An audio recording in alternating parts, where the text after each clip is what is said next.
And you are saying that despite all our powers, we are helpless, Vansel? I am, Lord President. But the transduction barrier... We'll not stop them, whoever they are.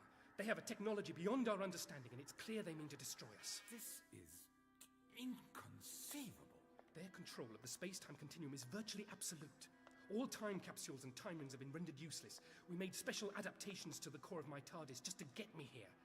I don't know how long it will remain operational. Who are they? We simply don't know. They've refused all our attempts at communication. How can this have happened without our knowing? We're not sure. It's clear that there's been some distortion of established historical patterns. And we do have one clue. Which is? Before our monitoring posts were destroyed, we detected faint traces of a Time Lord's Archon energy embedded in the time distortion. A Time Lord's that? Have you identified the Time Lord to whom this Archon energy belongs? The Doctor.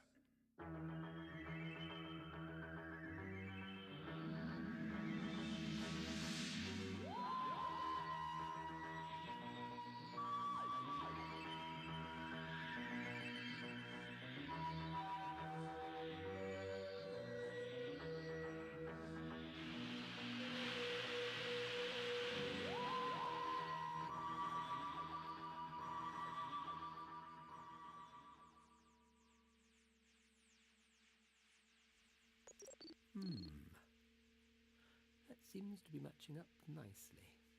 Yes. Steady, old girl, steady. Don't get overexcited. The cloister bell? Oh no. Who? Who is that? I think I should change the coordinates. That's better. Why did I do that? Doctor! Time Lords? Doctor, there is very little time. You must... Look, if you're going to interfere in my life again, the least you could do was get a decent phone line. Now speak up! Please, Doctor, listen. Imperative that you... Well, what was all that about? He didn't look too happy. That sound again. Seems to be coming from outside. Well, external environment is safe enough. Only one thing to do. Step outside.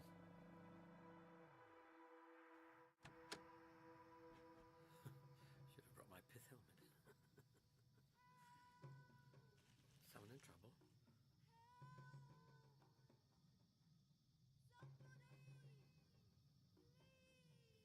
Hello?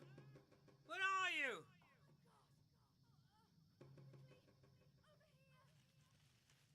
Keep shouting! I can't see you! I'm following your voice!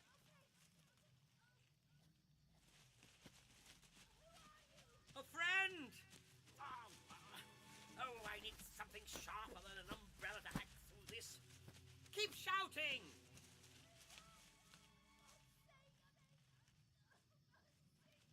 Sinking? Quicksand. A bog or something. Don't struggle! Do you hear me? What's your name? Your name! Tell me your name! Elenia! All right, Elenia. I still can't see you. It's too dark. But you're sounding very close now. But listen to me. You mustn't struggle. Do you understand? Yes. What's your name? I'm the doctor. You're not Elenia, I take it? Doctor, thank you. Hurry, please. Do you know where the girl is? The girl! The girl? Yes, the girl! Can you show me where she is? Take me to her. She's in trouble. Doctor, your girl? Yes, girl! She dead soon. Get out of my way! You fight your girl. You die too, Doctor.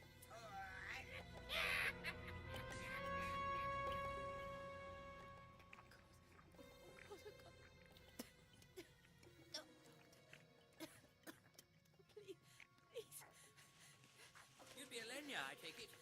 Now don't bother shaking my hand. Just grab my umbrella instead. Can't reach. Yes, you can. Try again. That's it.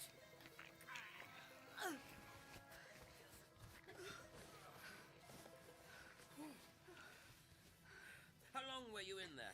Oh, I don't know. Oh, long enough to go numb. Hours, I think. Why didn't she try and rescue you? She? I didn't see anyone. I think she was a female. A creature, isn't it? Anyway, come on. Night's drawing in.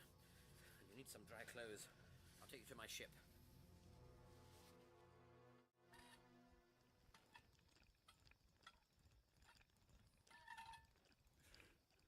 Damned wheelchair. Why the old bag can't oil me wheels, I don't know. The light of my life returns. Who was it? Friends of yours? To bed with you, Sancroft. But I do so enjoy our little chats, Ruthly. Some may call it spitting, belching and passing wind, but to me, your every utterance is simply music to the ears. My job to keep you alive, Sancroft. My job. Change your stained sheets, carry you to bathroom, make your food. My job. Every day I like my job less and less. One day I forget to do it at all, maybe, and you drown in your own filth, old man. You left out the bit about wiping my bottom, you old charmer.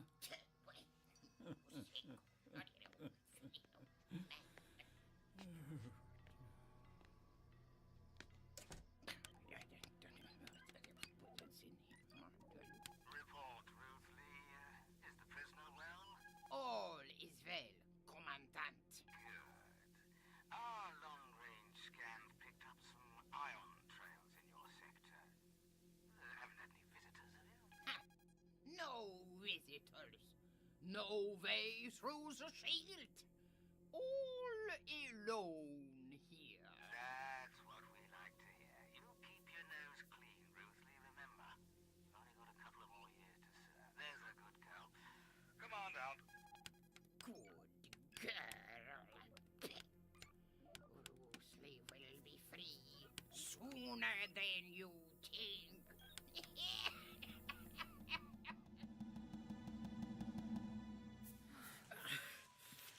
Are we there yet? Yes. This is it. Now, let me just get my key. Is that your ship? Appearances can be deceptive.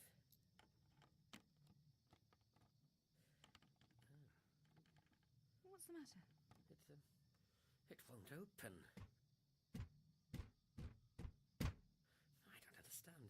It's as if some force is shutting out from the interior dimensions. What do you mean? Here, take my coat. It's really quite dark now.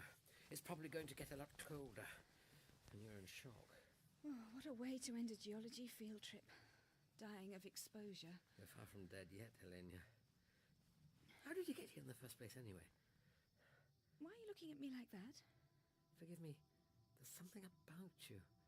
Have we met before? No, I don't think so. I was in a crash. They all died. Who all died? My friends, the pilot, my favourite tutor, Janice. I should have died with them, but I was in the deep freeze, storing specimens when it happened. Must have protected me. What happened? This planet wasn't on the charts. We came across it by accident. It was shielded from detection somehow. We just happened to be pulled off course by its gravity. They were going in for a closer orbit when I went into the deep freeze. I heard the pilot on the intercom said something about an atmospheric disruption. What about you? I received a warning from my people. Then I heard something calling. And now I'm locked out of my own TARDIS. Oh, but never mind me. We've got to find you some shelter. That creature, that woman must live somewhere near here. We've got to find some civilization. Come on. Another ship.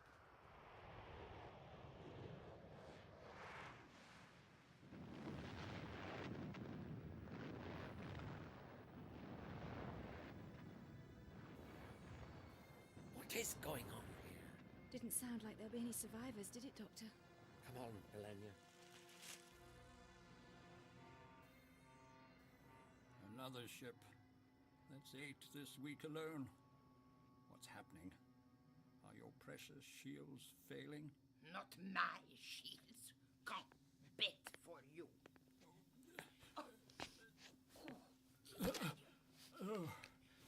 You getting fat, old man. Careful, that was my leg. You stay in bed all night. Ruthly, who do you think is sending the ships? How can I tell? They smashed through planet ship, crashed, destroyed. No survivors. But if the shield is failing, perhaps one day... Don't get hopes up, Senkrov. Nobody is putting you out of my misery. Now, sleep. Sleep. You stupid old baggage. I haven't slept for years. Are you all right? Yes.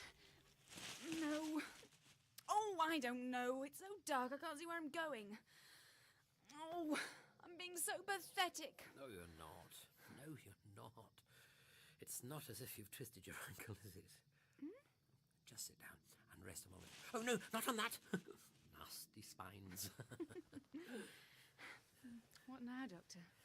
Oh, well, if you just excuse me, I think there's an old pair of field glasses in my jacket you're wearing up. Sorry, there we are. Yes. Thank you. Any sign of life? Apart from the sort that wants us for supper. Not that I can see. Oh, wait a minute. Yes. Yeah. A light. Square. Looks like a window. About half a mile away, I should say. Is that close? Close enough. Come on. Another one.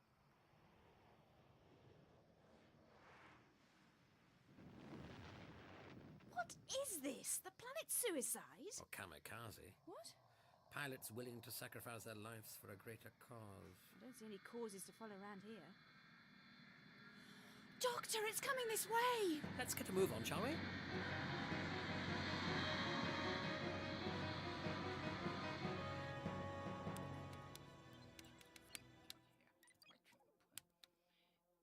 Transmission encrypted.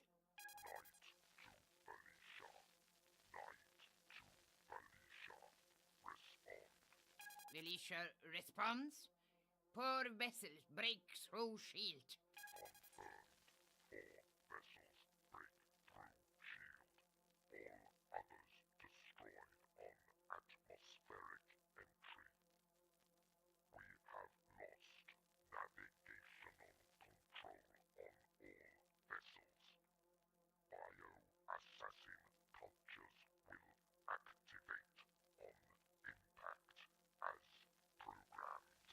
Felicia understands night. Will do my duty. Out. Now it begins.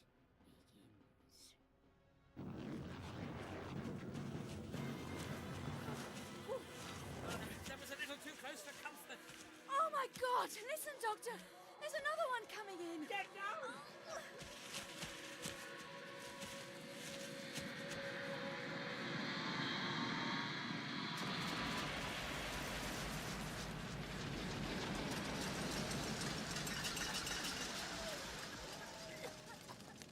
Doctor! Doctor! Here. Are you all right? Still alive, if that's what you mean. What about you? Oh, lost my bearings completely. Oh, right in the middle of it all, aren't we? We're gonna fry. Not if I can help it. I think we're heading, this way.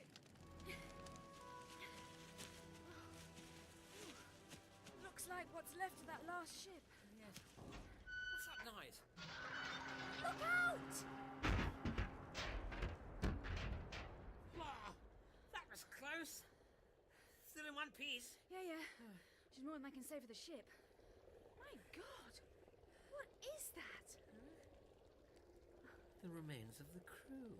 Oh! That could have been me. Fascinating. What? Let's wonder what kind of life form it was. Or is. What do you mean, is? It's dead. Or dying. No. I rather think it's being born. Look, the mass seems to be enlarging itself. Doctor!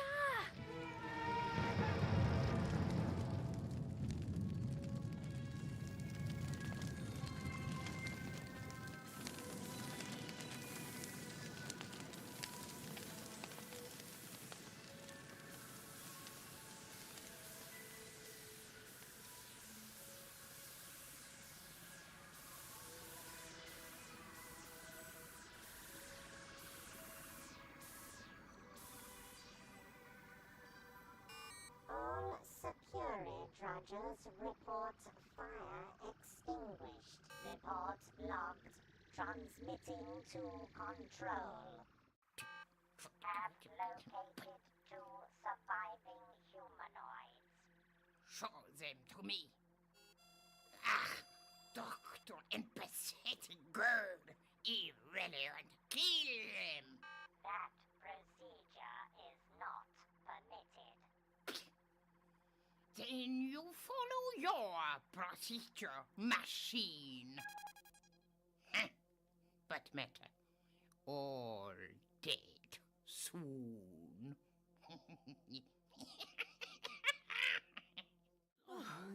This is too much. Hovering robots. Are they from that crashed ship? No, they couldn't survive that kind of impact. I rather think they're local inhabitants. Hello, thank you for... Humanoid life forms, you have landed on a security-restricted planet. Please surrender all weaponry and identify yourselves. I don't have any weaponry, do you? No. No, I don't. Identify yourselves. I'm Millenia, and this is the Doctor. Much obliged. My pleasure. Initiate mind scan. Mine?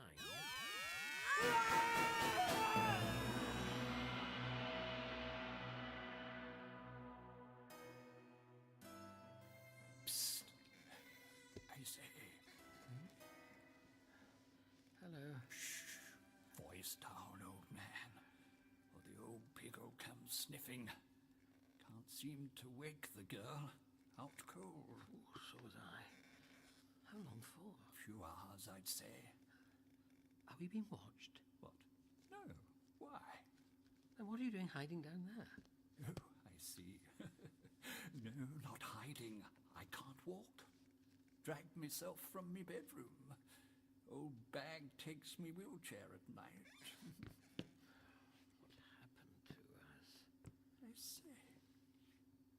You're not frightened of me, are you? Should I be? No reason at all, old chap.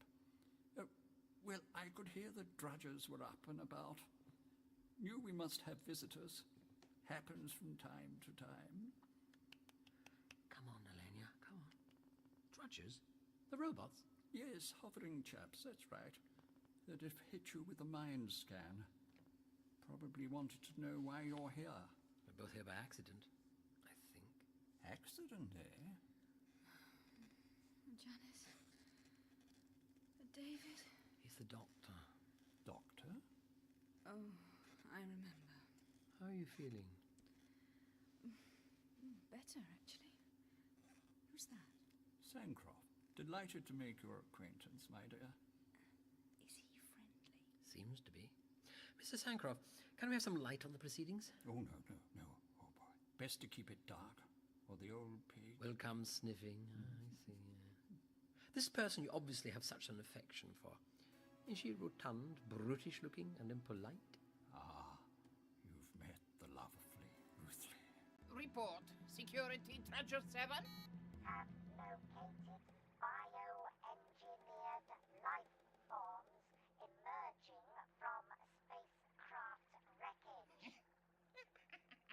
Please clarify your response.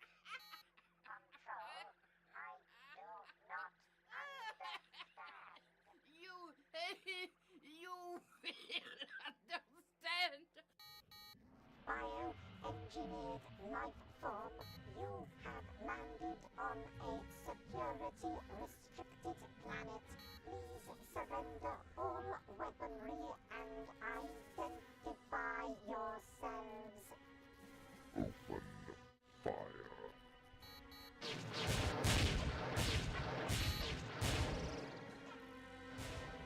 What the hell was that? My God! Sancroft, have you any idea? No. I wonder, could you help me up onto the bed? It's getting a bit cold down here. Yes, Helena? Oh, yeah, sure.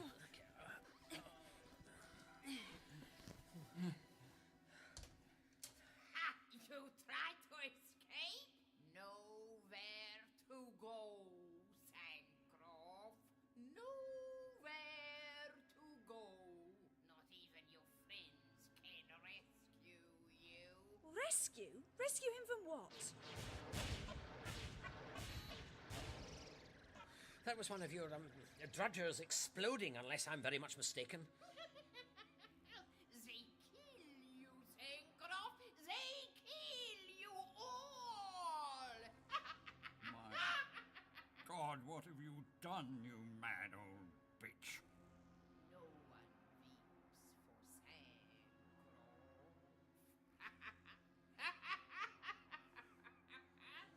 What does she mean, Sancroft? What has she done? She's done a deal. A deal? I'm a dead man, Doctor. You and Elenia must leave this planet, or they'll kill you too. They won't want any witnesses. We can't get off this planet. Who will kill him? Oh, assassins, my dear. Isn't that what they call them? Whoever they are, they're getting closer. They come to get Sancroft now. They sniff him out. No need. I go to tell them where you are. Silly old fool. Do you know, sometimes I actually found her tolerable? We're in trouble, Doctor, aren't we? Yes. Sancroft, is there somewhere secure in this building, somewhere where we can hide? Well, it isn't a very big house. There's Ruthless room, but it's still probably locked. Take us there. We'll carry you. Very well. Turn left. Bioengineered life forms will halt and disarm. This is your last warning. We will be forced to open fire. All drudgers, open fire.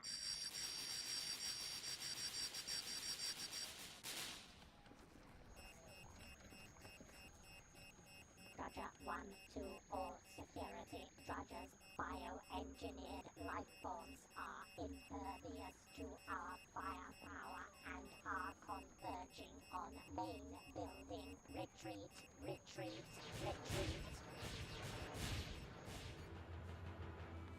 Come on. I'm sorry to be a nuisance. I'm not as svelte as I used to be. Ah, here it is. Oh, we're there. Good God, it's open. She must be confident, silly old cow. In here? Yes. Ah, my chair. Put me down. Look at all this security equipment. What's it all for? Well, that's the door locked. Oh, I don't expect it will hold. Sancroft, will you please tell us what is going on? Why does Ruthley want you dead? She doesn't. At least I don't think it's personal. No, she's just done a deal. What sort of deal?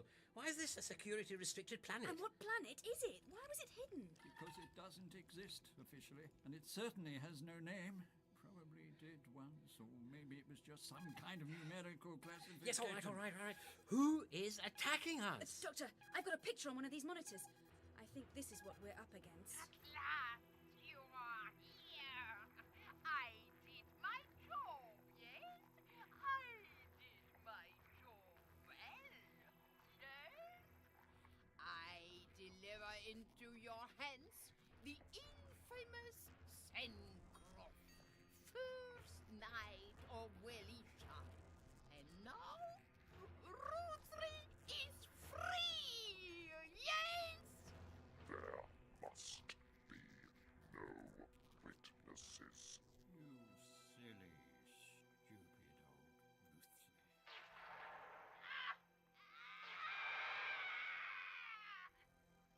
night of Velisha. What does that mean, Sancroft? Someone I once was. Another lifetime.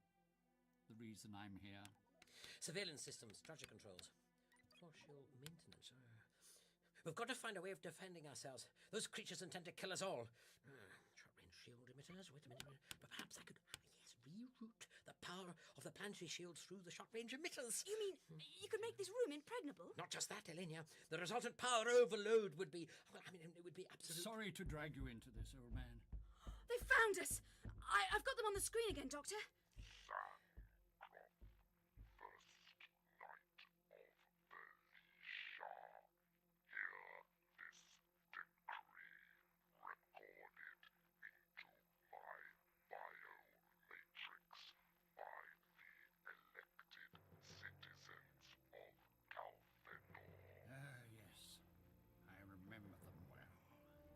Sound of this. Sancroft, first night of Velisha.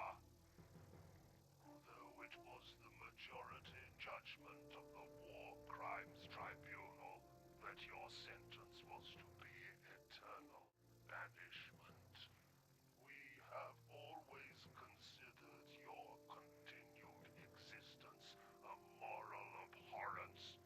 Revenge is the only antidote to the suffering you inflicted. And now our search for you is over. For the sake of our alliance, those allies must never know that it is we who strike you down in the name of all that is good in the universe. Surrender yourself for execution. Sancroft, you're some kind of... War criminal. A long time ago, my dear. A lifetime ago. There must be some way of talking to these... Hello, listen to me. We are here by accident, but perhaps... Citizens of Calfedor have no quarrel with you, but we regret there must be no witnesses.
Periscope depth, Captain.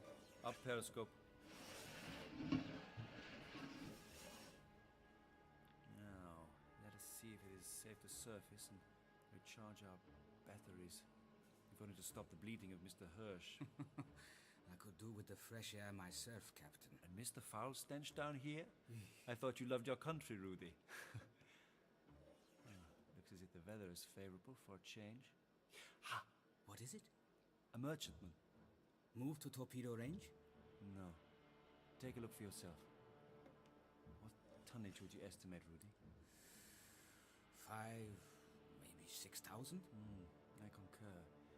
Maybe not worth wasting a torpedo. We going for a closer look, yeah? Helm, 30 degrees starboard, full ahead. 30 degrees starboard, full ahead. She's flying the British flag. Which means her captain is either very bold or very stupid.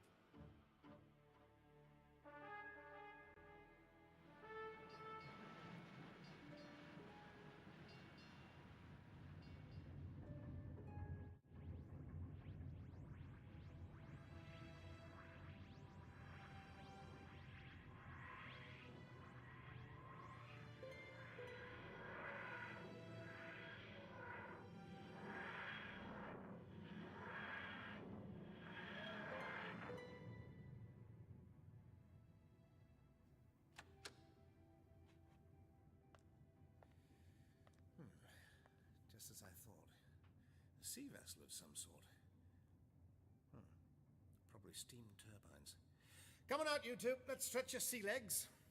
While I use my tracker to see if this is where that time distortion, or whatever it was, is coming from. Hello. This looks promising. Or not, as the case may be.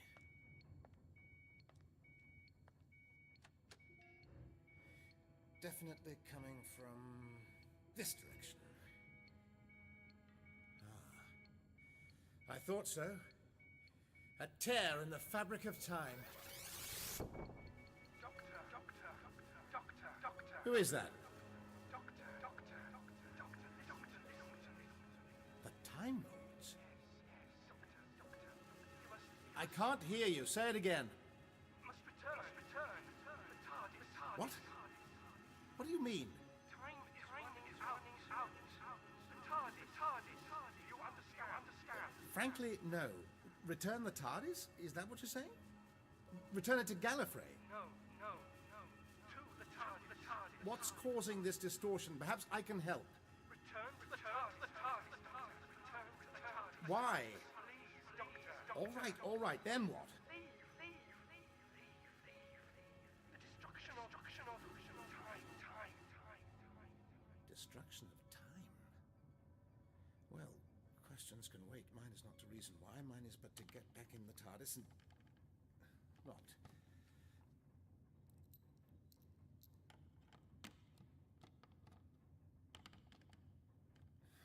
No good. Tegan, Turlo! Can you hear me? Open the door!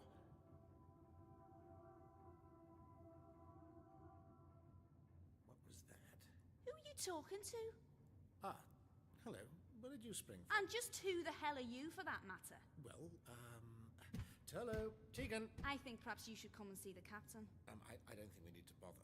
I think perhaps I should call for my friend Dan. You won't like him much. He's got much bigger muscles than me. Has he, indeed? Look, you couldn't just forget you'd seen me. You're a cheeky one, no mistake. Must be a ruddy Hun U-boat! Turlo, Tegan! What's the matter with them? Are they looking at the scanner?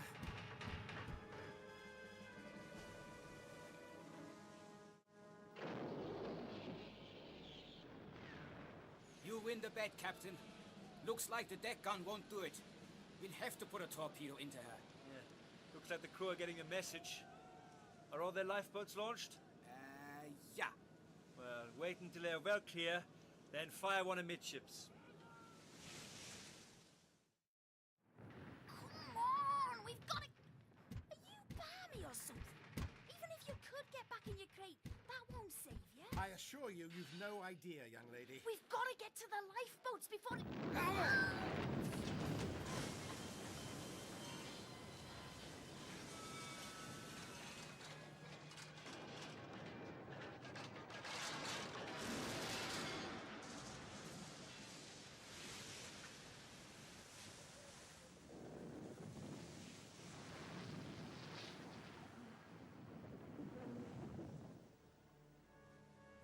Used to that sight.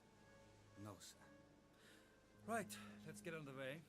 Can't risk staying on the surface. They may have transmitted a distress call. The place could be crawling with British destroyers in a matter of... Captain! Captain, look there. 2 survivors in the water clinging to that box. They'll never make it to their boats now. Damn them! They're heading for us. If we let them drown... We rescued a dog out of the water for Lipper yesterday. We are not barbarians, Rudy.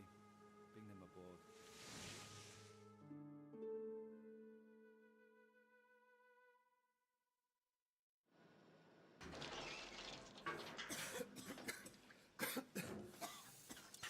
Thank you, Captain. We appreciate your kindness, but... Sail ahead! Periscope depth. Helm, turn 45 degrees starboard. Yes, Captain.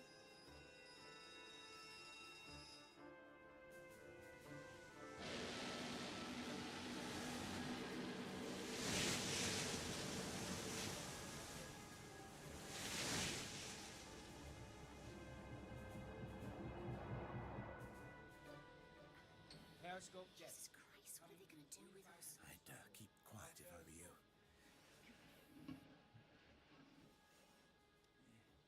sign of destroyers. Keep a lookout, Lieutenant Zentner. Jawohl, Captain.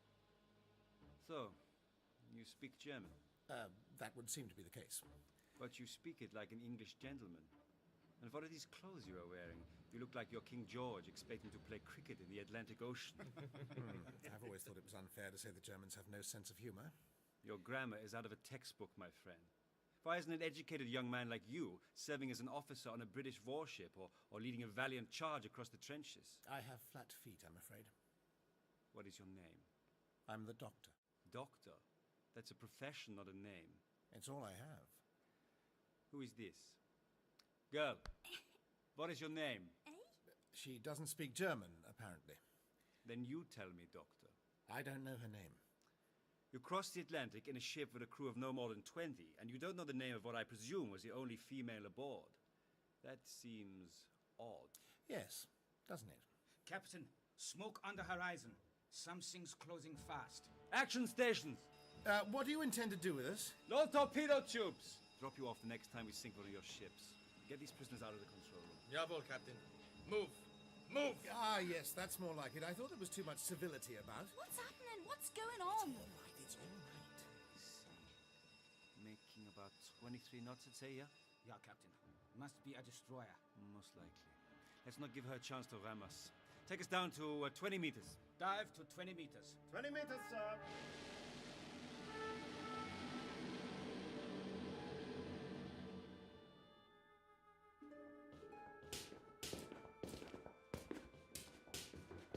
In here. Oh, Christ, it stinks in here. Yeah, it's not very pleasant. What was all that chat about back there? And how come you speak German? It's a gift. And it would seem the Royal Navy have come to your rescue a little late, I'm afraid. They'll pick up the others whilst we're stuck down here. All because of you. I didn't fire the torpedoes. Now then, let me get my bearings. The captain mentioned King George, the trenches. He waited until he thought the survivors had got away in the lifeboats before he sank the ship, and there was no sonar equipment in the control room. Must be the First World War. First? What are you on about? And what is your name, by the way? Ellen, why? Sorry, is that Ellen or Helen? Helen. And who are you then? Well, Helen, I'm sorry I got you into this. I'm the doctor. How do you do? Charmed, I'm sure. Now, what were you saying to that captain? Are you a Hun spy or something? I assure you, I'm just as anxious to get out of this submarine as you are. And if I were a spy... A spy? What's the thought? The ship broke up, so the TARDIS would have floated to the surface. I can adjust this to track the old girl, and that Time Lord was rather insistent that I left this place. Hello? Hello? Anyone out there? I have to speak to your captain. It's a matter of the utmost importance to the Kaiser.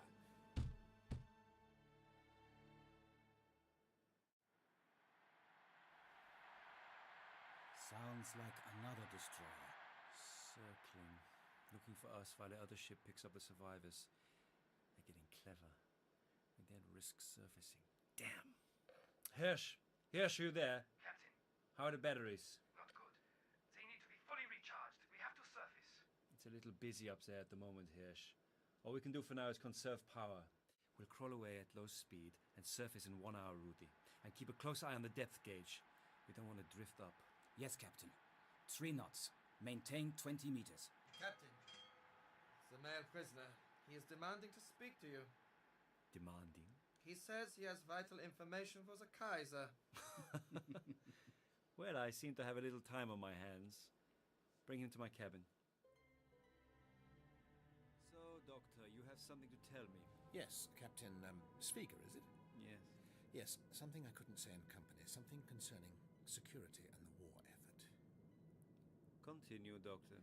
As you are no doubt aware, the ship on which I was travelling was bound for Liverpool en route from New York. I had no idea, but I take your word for it. I am a security agent in the service of the Imperial German Army. In New York, I was able to obtain vital information concerning American involvement in the war. The Americans are not involved in the war. At least not directly. Not yet. And why should I believe you? Presumably, you are going to tell me that as a spy, you carry no proof of identification. I can give you all the proof you need. Really? Go ahead. Amaze me. Documents containing information on top secret American troop and naval deployments are contained in a watertight crate which was aboard that ship. Which is now at the bottom of the Atlantic. How convenient for you, Doctor. No, Captain. The ship broke up and my crate is fitted with buoyancy. It's up there now, floating on the surface. And how would you suggest we go about retrieving it? The crate is large and its markings are very distinctive. Doctor, the U-20 is nearing the end of a very long and dangerous tour of duty. There are 2 British destroyers up there as we speak, and I will not turn this boat around and risk my crew for a lot of papers, whether they exist in your precious crate or only in your mind. Schmidt! Captain. Take him away. Jawohl, sir. No, wait, you don't understand. I must... Must what, Doctor? You're endangering the entire German war effort and putting your own career at significant risk, Captain Svieger. If I am jeopardizing some vital mission for Tirpitz or the Kaiser, I shall willingly accept punishment when we have returned to Emden. Are you saying that you don't believe me? Whether I believe you or not is irrelevant. I have to base my command decisions on fact, and my primary responsibility is to my crew and to my mission. I can see that you're a brave and honorable man, Svieger. I hope that both of us can live with the consequences of your decision. That is a state of affairs I am well accustomed to, Doctor.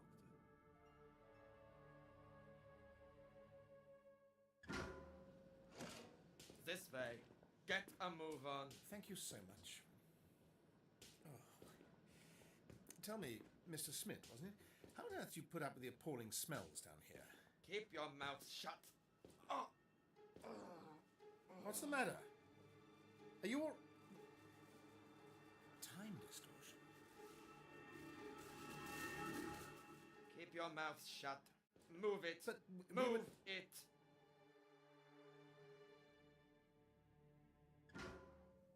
Get in. Ow. Thank you. Didn't go very well with your friend, the captain, then? I'm afraid not. What's he doing? Shouldn't you be on the other side of that hatch? Can we help you, Schmidt? What's the matter with him? I don't know. Time distortion again. What? Go! Stop hitting him! Smith! No! I don't think the captain ordered... Oh, stop it! Stop it, for God's sake! You'll kill him! Oh, stop it! The doctor's life is forfeit. The doctor's life is forfeit. Help, somebody! Quickly! Help! My God! Schmidt! Schmidt, stop that! Leave him! Leave it! Zentner! Help me restrain Schmidt! The man is possessed! Schmidt, for God's sake! Take him, Zentner. Tie him to his bunk. Yes, Captain. Doctor, what happened here? I think you're right, Captain. He was possessed. He was trying to kill you. Yes, that too. But why? The Time Lord. I heard the Time Lord. They wanted to kill me. Why? And why did they have to resort to temporal thought projection? They must have limited power resources. TTP only requires... You are not making any sense to me. I will have the medical orderly clean you up. You, Doctor, need some schnapps inside you.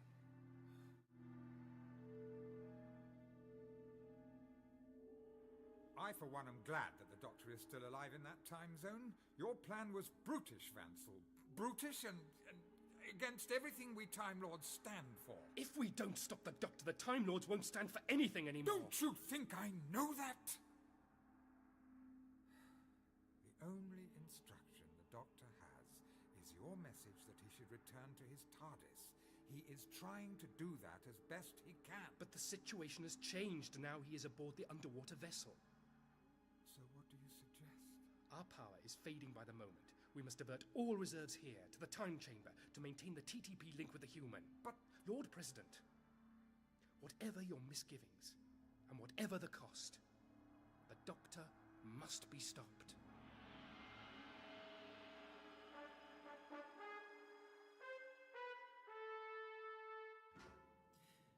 Rudy, come in. Thanks. Hirsch reports the batteries are fully charged. We can dive whenever necessary. Let's keep the air fresh as long as we can, Rudy. Yeah. Tell your officer of the watch to keep a sharp lookout. How is Schmidt? Still breathing. We can't seem to wake him. We both know that kind of thing can happen. Cramped conditions, the foul stench, the heat, the cold. A man can snap. Yes, Captain. Walter? What is it, my friend? You seem troubled. That doctor troubles me. He asks the impossible of me. He knows he asks the impossible. And yet...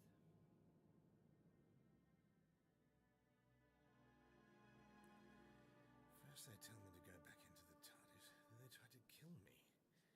Doesn't make sense.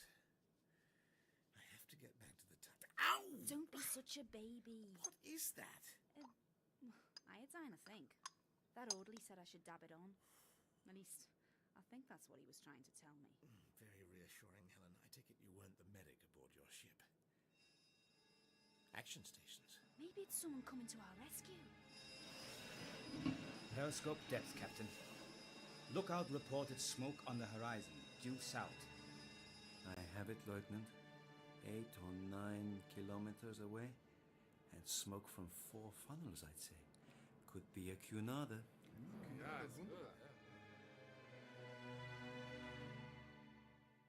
Just tell me one thing.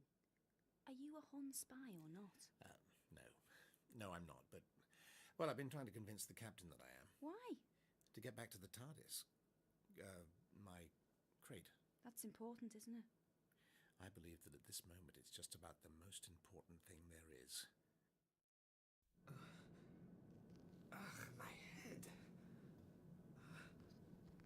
Ropes. Hey! Who tied me up? What happened?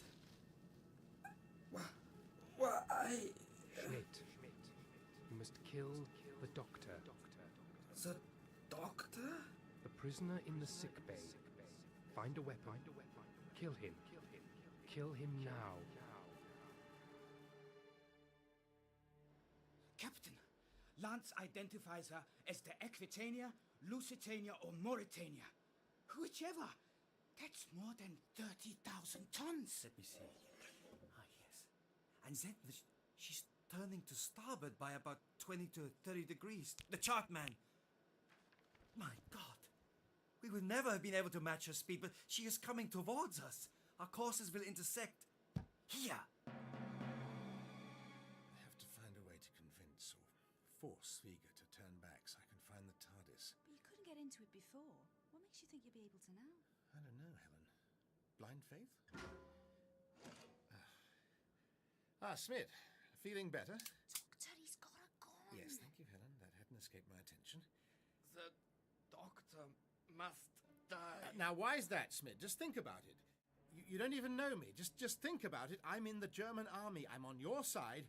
Why should you want to shoot me? I cannot. Well, at least you're confused. Running out of power, are you?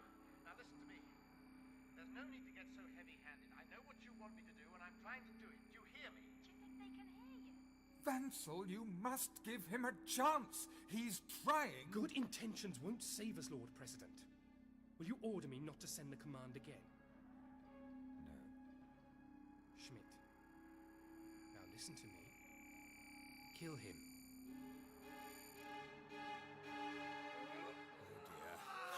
What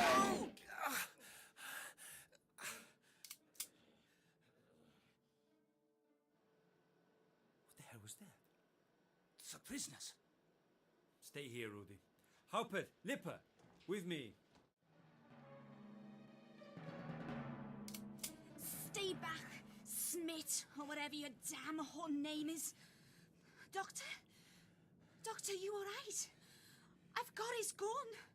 Doctor? Still alive, thank you.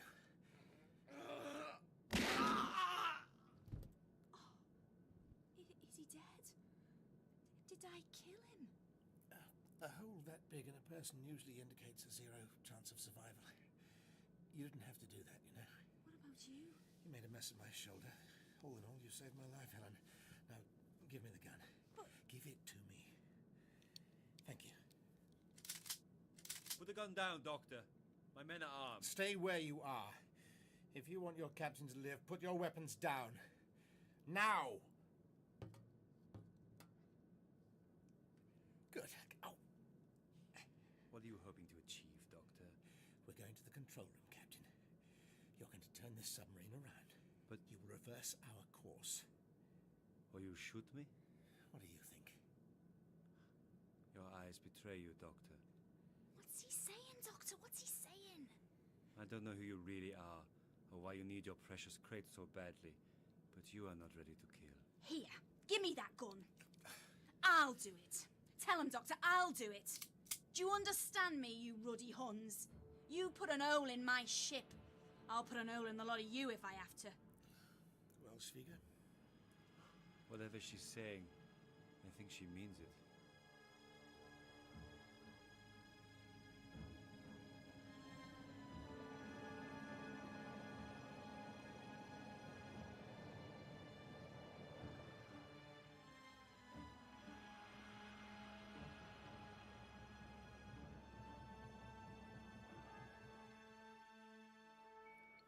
What is that device? Oh, the latest thing, Captain. And I would say we're pretty much back where we started, give or take a few nautical miles. You're more resilient than I thought, Doctor. I expected you to have bled to death by now. Periscope depth, Lieutenant Zentner.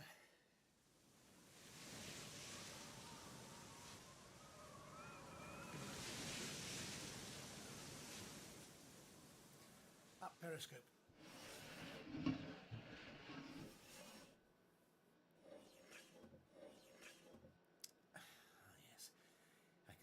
TARDIS. Yes, surface, please. The TARDIS? What is that, a ship? Stay back! Helen. What's he saying, Doctor? Just, surface, Captain. Do as he says.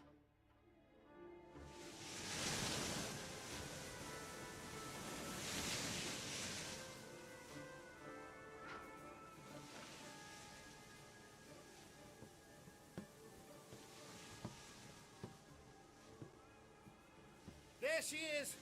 The TARDIS! What are you gonna do now, Doctor? Tell him to shut up, Doctor. Tell him I'll shoot if I have to. I think he knows that. Where are you going? Believe me, I'm sorry, but I have no choice. This is where we part company, Helen. What? You just can't. Oh.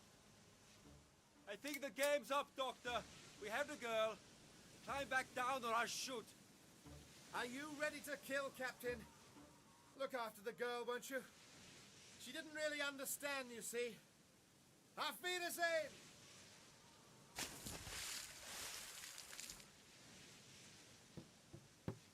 Captain!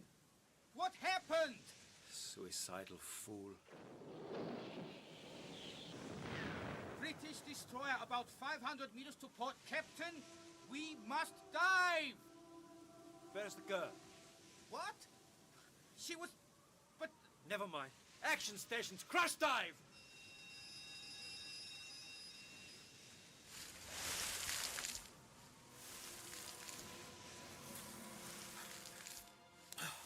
Oh, well done, old girl. Still afloat, eh? That key.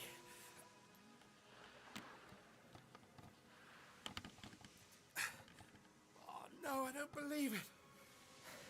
Still won't open. Turlo! Tegan, open the door! Open the door!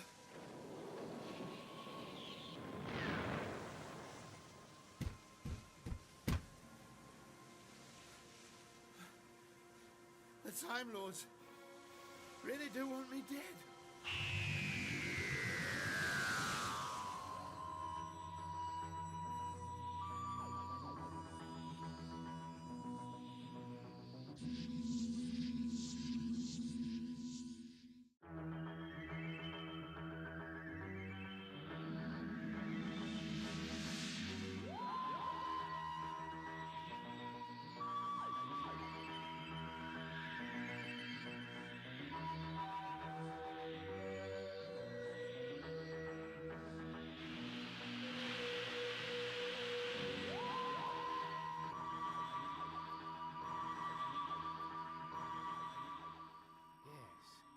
Yes, that's it. What? Traces of some other kind of being inhabiting the vortex at each nexus point. Apparently female. Ah, Lord President. Vansel, the Castellan informs me. Lord President, I have traced the Doctor again, this time in his 6th incarnation. There was an incident in the Kurgon system. Somehow it concerns the legendary time beast, the Temperon. I must have all available power resources transferred. Vansel, the transduction barrier has been breached. Alien timeships are materializing everywhere. We have no power left. They are demanding our unconditional surrender. But who are they? They're calling themselves the Knights of Valisha, and it appears there's nothing we can do to stop them. Then the Doctor is beyond our reach now.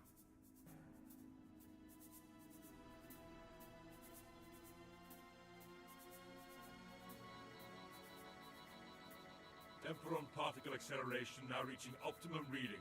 Prepare to engage vortex drive. Proximity alarm! Increase power to restraint field immediately!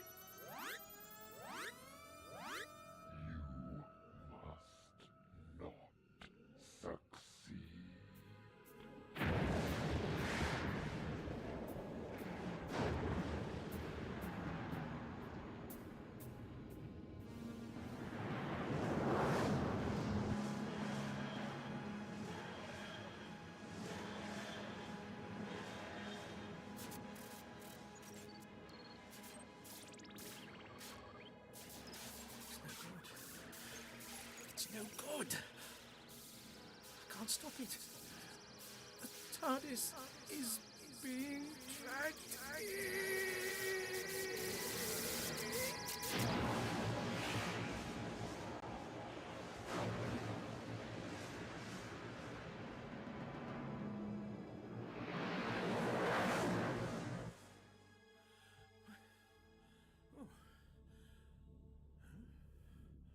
No TARDIS. What happened? There was some kind of ship, then an explosion, and...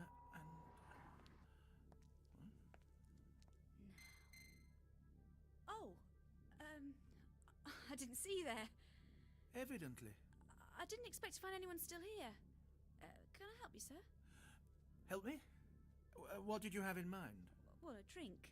Something to eat. Oh, no, thank you. Oh, that's very kind of you, but... Just doing my job, sir. Your job? Yes. I'm a waitress. Yes, of course you are. Thank you. Well, hadn't you better just run along? Right. Something the matter? You are one of the delegates, aren't you? Yes, I am. One of the delegates, as a matter of fact. Well, you know they've started, don't you? Have they? Oh, I see. Well, better go and join them then, hadn't I? Yeah. I seem to have forgotten the way again. Is it, this store? No. I'll show you if you like. Oh, thank you. Yes. You show me.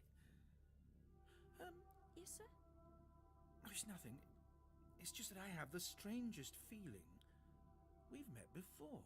Well, I've been serving drinks here in the hospitality suite since we took off from Kurgan. You've probably seen me round the place. Yes. I expect that'll be it. Well, after you. Oh, of course, sir. Please follow me. Engine room to flight deck. Pilot Azamendar responding. Report status, engine room. All power stacks now back to optimum levels. We're ready for you now. Any idea what caused the fluctuation? I think it may have been a glitch in the secondary couplings. I love it when you talk technical. Flight deck out. This is Star Cruiser Edifice to Kurgan's central tracking.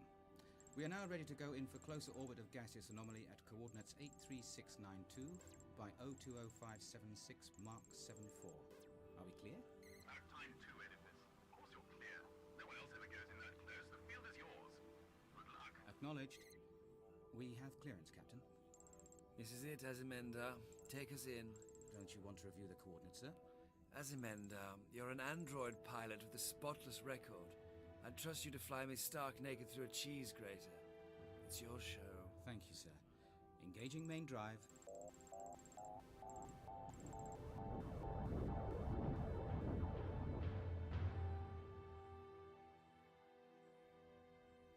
May I take this opportunity on behalf of the Kurgan government of welcoming every single delegate of the Galactic Wanderers Commission to the pride of our fleet, the Star Cruiser Edifice. As you can see on the main screen, we are now moving into a closer orbit of what we hope your commission will classify as the Kurgan Wander. Do you know your way to your seat? I'm afraid I've forgotten that as well.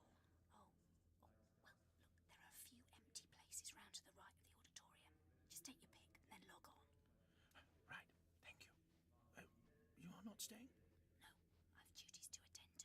Of course. Thank you. Excuse me. Sorry. Excuse me, yes. Excuse me. Thank you. Now, computer terminal. You are now logged in. Do you wish to discover more? Yes, please. Welcome, delegate. The Star Cruiser edifice is now in orbit around the Kurgon system's famous gaseous anomaly. You will observe the beautiful colors and the absolute stillness of the incandescent light. Beautiful. And somewhat familiar.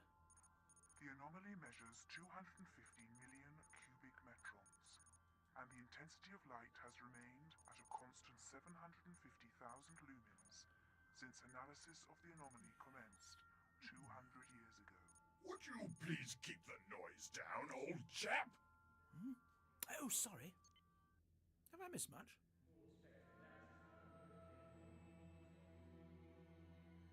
Correcting 7 degrees left on horizontal thrusters. Decreasing velocity. Defense alarm? What the hell's going on? Pilot? I'm not reading anything. Wait a minute. Detectors are showing some kind of gigantic particle disruption field heading straight for us. Evasive course, Azimenda. Get us out of the way! Impossible, Captain. It's 30 million metrons in diameter. What? Time to impact!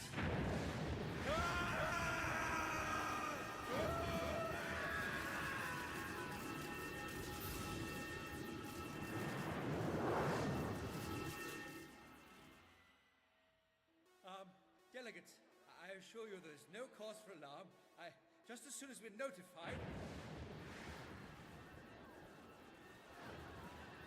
What in the name of...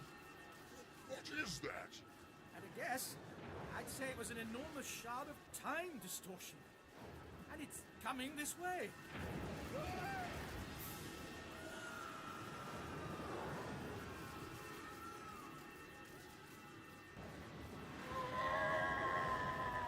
Yes, time distortion. Definitely time distortion.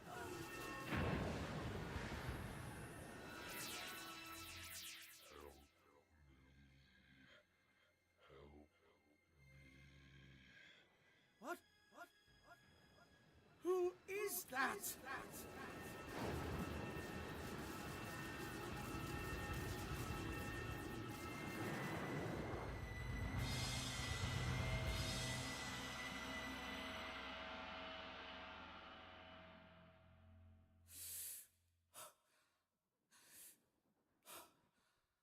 I'm sorry, Captain. The particle disruption caused my internal systems to go offline momentarily. Oh my God.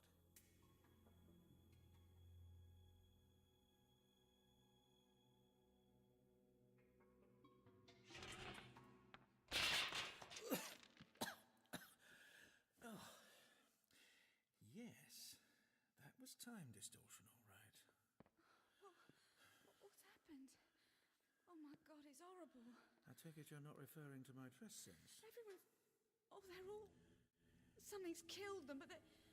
Well, they look like they've been... Aged to death. Well, yes. Cellular time disruption. That thing must have been some kind of temporal shockwave. Yes. Temporal shockwave. That would explain why the TARDIS... The TARDIS? Yes, the shockwave subjected anything in its path Then why to... are we all right? Oh, good question. What's your name? Ellie, I'm the waitress. Yes, I remember who you are. Good question, Ellie. Good question indeed. Oh, I'm known as a doctor, by the way. Pleased to meet you. I'm sorry it couldn't have been under more pleasant circumstances. Yes, me too. Oh, I don't like the sound of that. Neither do I. We better go and find out what it is, don't you think? No. Oh. Well, you can stay here on your own then. What? Oh.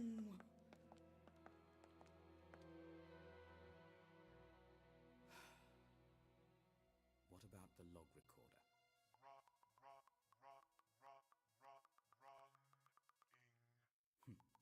Just about. Log entry. Pilot Azimenda reporting. No dateline available. None of the ship's chronometers are working, and my internal processor seems to have sustained damage. I am no longer able to track the passage of time. It is a peculiar sensation. Situation. Star Cruiser Edifice encountered an unidentified particle disruption field while entering close orbit of the gaseous anomaly known as the Kurgan Wonder. Preliminary assessment of damage. Main power stacks non-operational. Emergency batteries functioning at bare minimum levels. We have some light and life support, but not for long. Since all comm systems are non-operational, I will now embark upon a ship-wide survey of damage and search for survivors. Report ends. So the Kurgan government invited this Galactic Wonders Commission here just so that the so-called gaseous anomaly out there could be entered into a sort of Galactic Wonders guidebook, presumably with a 5-star rating. Well, it isn't just a guidebook, Doctor. You should know that. You're one of the delegates. I've a confession to make on that score. Let's just say I'm more of an interloper than a delegate. You mean one of the observers from the outer planets? Oh, you might say that. Oh. Well, you see, anything classified as an official wonder of the galaxy instantly attracts sightseers by the shipload. Tourism means money, and money means bye-bye budget deficit and global recession. I detect a note of cynicism, Ellie. Do you? Yes. What were you up to when I first saw you in the hospitality suite? What was it? I told you. I've been working there since launch. Don't avoid the question. You were shocked to find me there. Well, I thought all the delegates... Yes, precisely. So you went to the hospitality suite to do something. What was it? I was just going to tidy up. Tidy up the computer terminal? Eh? You went straight to a computer terminal. You had some sort of disk in your hand. You weren't tidying anything. You were up to something, weren't you? I don't quite see why I should be answering questions from an interloper. But anyway, you're mistaken. Oh, I'm afraid that won't wash. I can assure you that if you knew me well enough, you'd know that I'm hardly ever mistaken. Pretty pleased with yourself, aren't you? Not really. I believe my ship crashed into your Kurgan Wonder. Somehow I was thrown clear, but now, well, I'm stranded without my ship and my home. So, young lady, I am far from pleased, especially since you don't seem to be telling me the truth. Your ship crashed into... What are you talking about? What ship? What indeed? And anyway, no one's ever been this close to the Kurgan Wonder before, let alone crashing... Well, I have. For your information, I've been in it, through it, and out the other side, which means, by the way, that I know for a fact that it's not just a gaseous anomaly, because something inside it... Grief. What the hell is it? Big, stupid, and unfriendly, I think. Get back! There's another one! Coming the other way! That hardly seems fair, does it? We're trapped! Where's a handy ventilation duct when you need one? Here! What do you have in mind? Well, unless we can reduce ourselves to the size of very small rodents, that's not going to provide us with an escape route. So now what? You were right, Ellie. What about? We're trapped. Who's doing the firing? There! Look! It's one of the crew! Get down!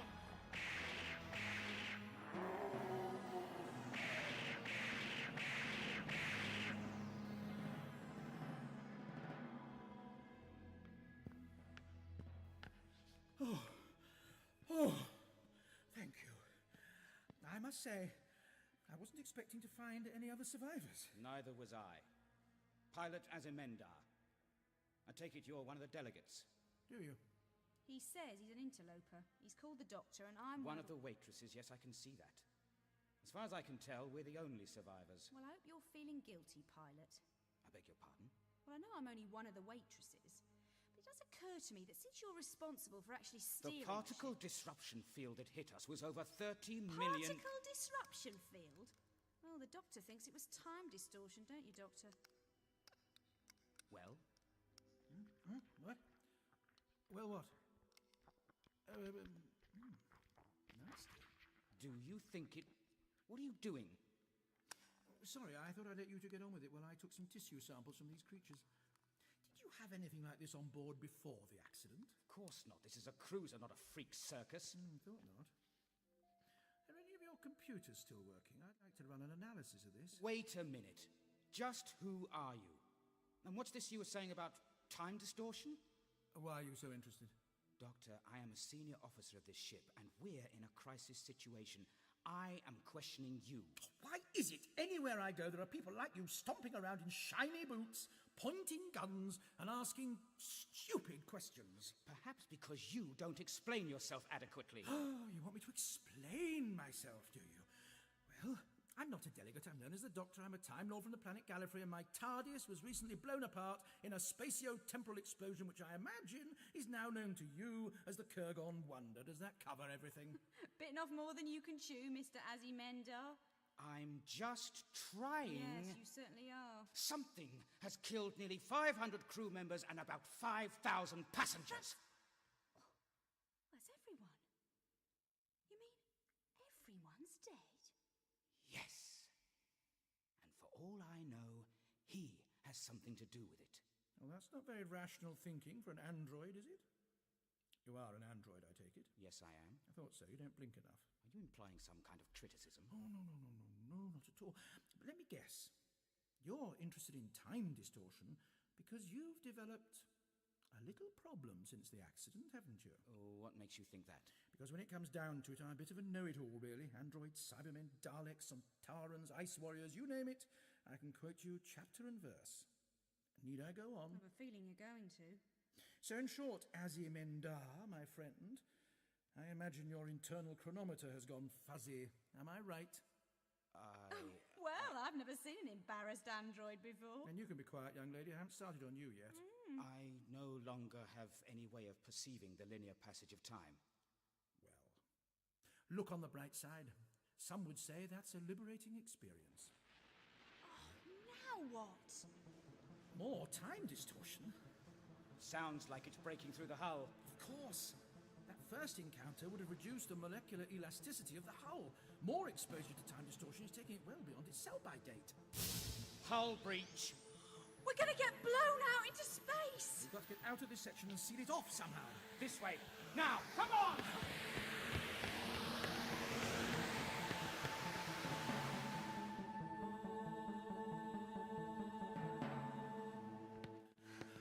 Right. This is it. What is it? Jam. Now what? What are you doing? Oh, shouldn't we be running? If we don't seal off that section before the hull breaks open, there'll be no point running anywhere.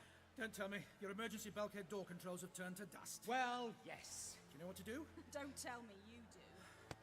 Bulkhead construction based on the old Hadeen Lestrale design. Good old Lestrale. Genius. Died penniless, you know. Doctor, or whoever you are, if you know how to close this bulkhead door, I suggest... Are you a good shot, Azimendar? What? A good... Oh, of course you are. Look, you see those cross-brace fusion welds either side of the archway? Yes! You want me to fire at them? Yes. You'll weaken the support couplings. The doors should come crashing down. Mind your feet, everyone.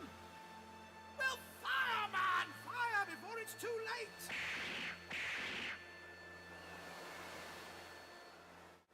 Nothing's happening! Now what?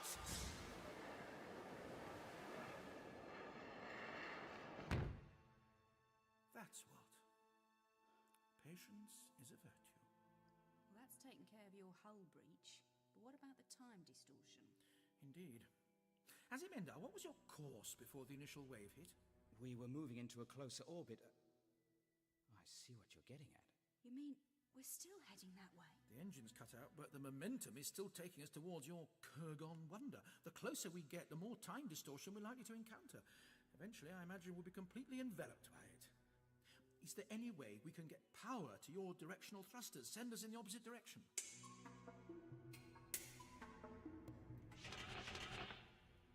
This is it. The engine room. Those are the reserve chemical fuel tanks. Let's see. Sounds healthy. There's an indicator here. It reads full. Do you think the stuff will still be usable? It's worth a try. Can you reroute the surviving computer systems to ignite the fuel? As you say, it's worth a try. Then we need to get to the flight deck. If those things will let us.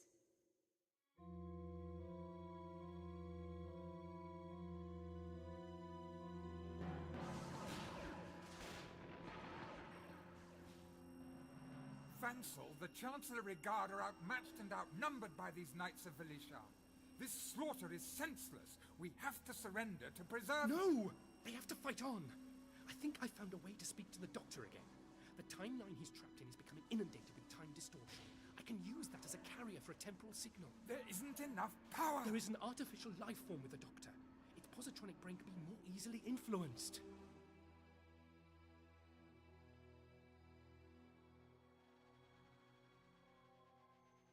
Ellie, where's Azimenda? Repairing the computer link to the engine room, he said. He's given me a gun in case those creatures come knocking. Just be careful where you're pointing it. Cell analysis. Analysis complete. Ah, yes. Have you identified what those things are? They're mutated viruses and bacteria. They were huge. And angry. Bizarre, but the time distortion triggered some sort of accelerated evolutionary process in some of the more resistant microscopic organisms aboard. They've reproduced at a fantastic rate. Which means there won't be much room for us. Oh, no. What? Oh, look at the main viewport.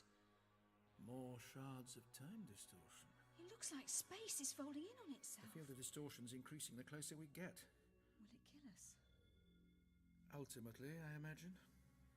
I have a certain tolerance to that sort of thing, but Azimendar's circuitry, although more durable than organic tissue, is bound to have a limited lifespan.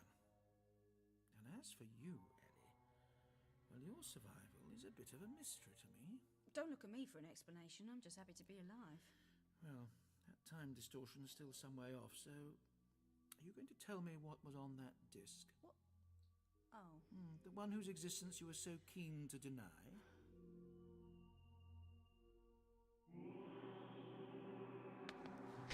Ah! Oh, President! Are you... Their weaponry is somehow inhibiting regeneration. Have you sent the signal to the Doctor? I'm about to. Do it! Do it before. Your president is dead, Time Lord. We claim this world as part of the glorious Second Empire of the Knights of Valicia. Not if I can help it. Destroy him! Oh! Doctor! Doctor! It is done. You are our last hope, Doctor. Do not free the Temperon.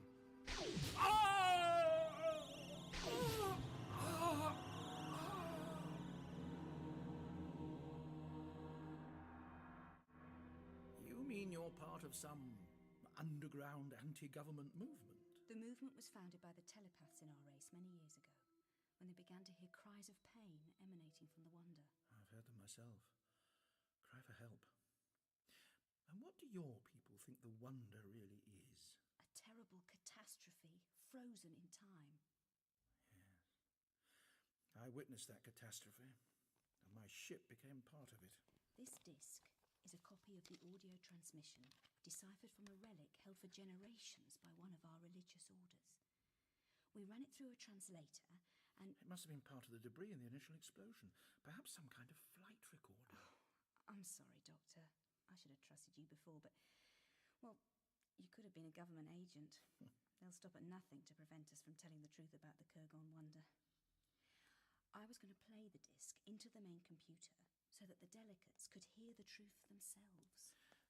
I think the cables will hold. We should have enough fuel. What are you doing? I think this is something you should listen to, Azimendar. Go on, Ellie. Put it into the computer. The translator worked on most of it. Temporon particle acceleration now reaching optimum reading. Prepare to engage vortex drive. Proximity alarm.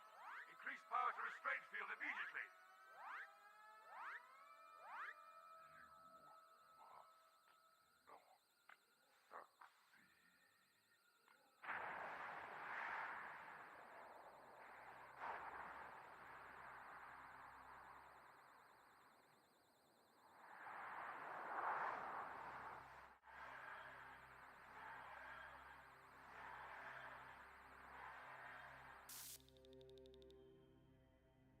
That was the sound of my ship, the TARDIS. Temperon particles. Temperon? Yes, of course. The only way you're going to find temperon particles is in The Temperon. The what? The legend of the Temperon. Have you never heard of it? Well, no. So the waitress turns out to be one of those superstitious weirdos. The Temperon, the legendary time beast, folds its way through the oceans of time, serene, sublime. And it sounded as if it was caught in some ghastly experiment, which it then attempted to destroy.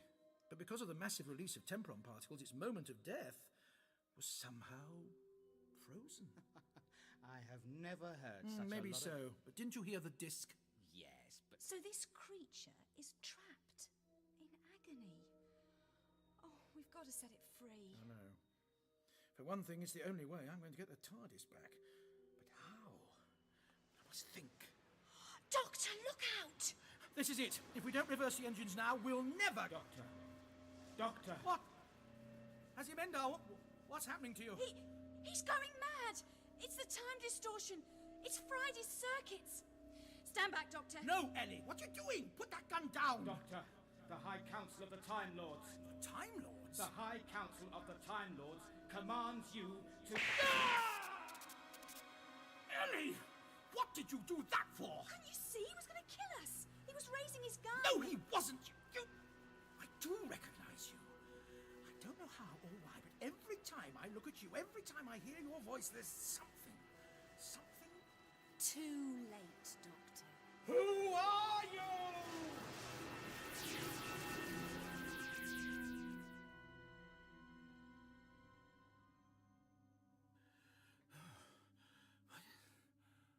Back in the TARDIS. Why?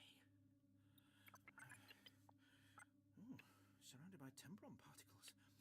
I'm at the center of the Kurgon Wonder. The Temperon must have sucked me back into the explosion. To set it free! That's it. Temperon particles adhering to the old girl's outer shell. If I dematerialize, I should take the Temperon with me. Well, it's worth a try anyway. Come on, girl. Come on. It's working. It's working! Oh no. Temperon particles are breaching the outer shell, invading the interior dimensions of the TARDIS. Doctor. Yes. Yes, that's me. You set me free. Oh, it was nothing. I'm sure you'd have done the same for me. Look, could I just point out you're actually damaging the TARDIS's... Now, the Knights of Felicia are free to carry out their experiment. Knights? What are you talking about? The Knights of Felicia. You have set them free. No! No! What are you doing? Please. Stay back! You're smothering me! I can't breathe! Beware the sirens of time.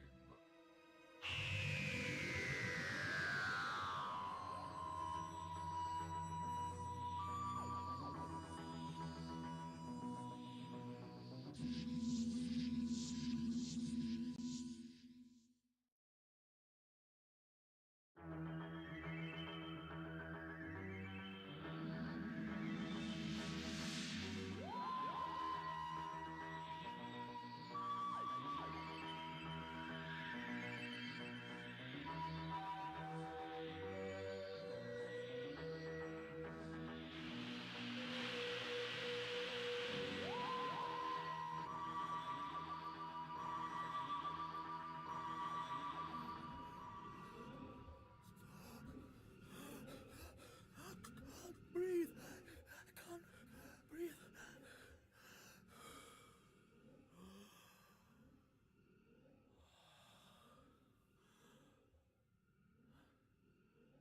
I've been completely absorbed by you, haven't I? Yes, Doctor. Beware the sirens of time. Beware? What do you mean?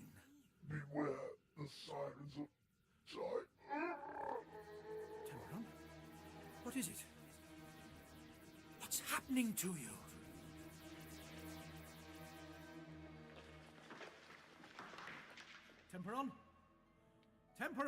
holds its way through the oceans of time, serene, sublime. Oh. Oh, so that's how things turned out for me. And for me, it seems. Any more of us? Just the three, it would appear. Well, we must be thankful for small mercies, mustn't we? We're on Gallifrey. This is the Panopticon.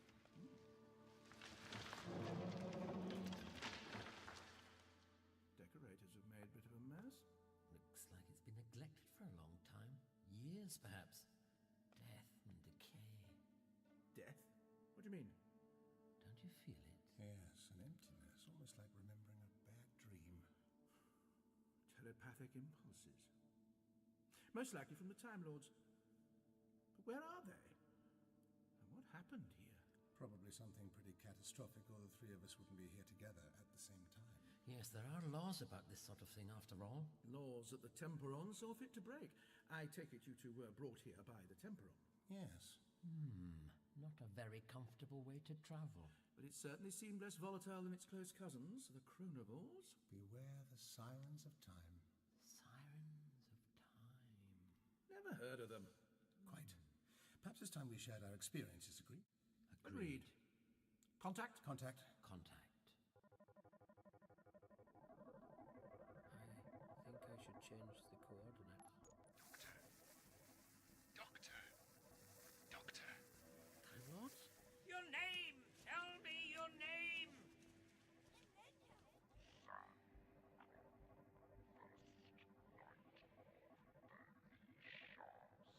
you down in the name of all that is good in the universe. You're some kind of... War criminal. A long time ago, my dear. A lifetime ago. A tear in the fabric of time. Doctor! Ah, hello. Where did you spring from? And just who the hell are you, for that matter? First they tell me to go back into the TARDIS, then they try to kill me. Doesn't make sense. What are you gonna do now, Doctor? Temporon particle acceleration now reaching optimum reading. Prepare to engage vortex drive. Looks like space is folding in on I itself. feel the distortion's increasing the closer we get. It's in some ghastly experiment, which it then attempted to destroy. But because of the massive release of Temporon particles, its moment of death was somehow frozen. The Knights of Valisha, you have set them free. Beware the Sirens of Time. Time Lords. Knights of Valisha. The Sirens of Time. And that girl, it was the same girl every time. Yes. Well, gentlemen, she's obviously not who she appeared to be, and whatever her real agenda is, it led to this. The destruction of Gallifrey as we know it. Sounds nastily familiar. Vortex drive. The experiment on the Temperon. The air's full of charged particles. Something's materializing. I think we'd better make ourselves scarce. Quick, over here! You're a refoot! Well, shift up a bit. For someone so short, you're taking up a lot of room. No comment. Will you two keep quiet?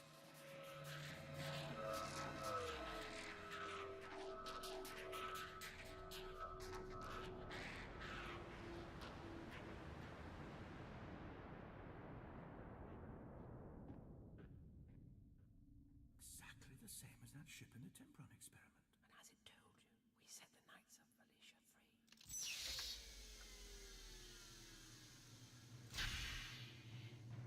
Here comes trouble. Over there.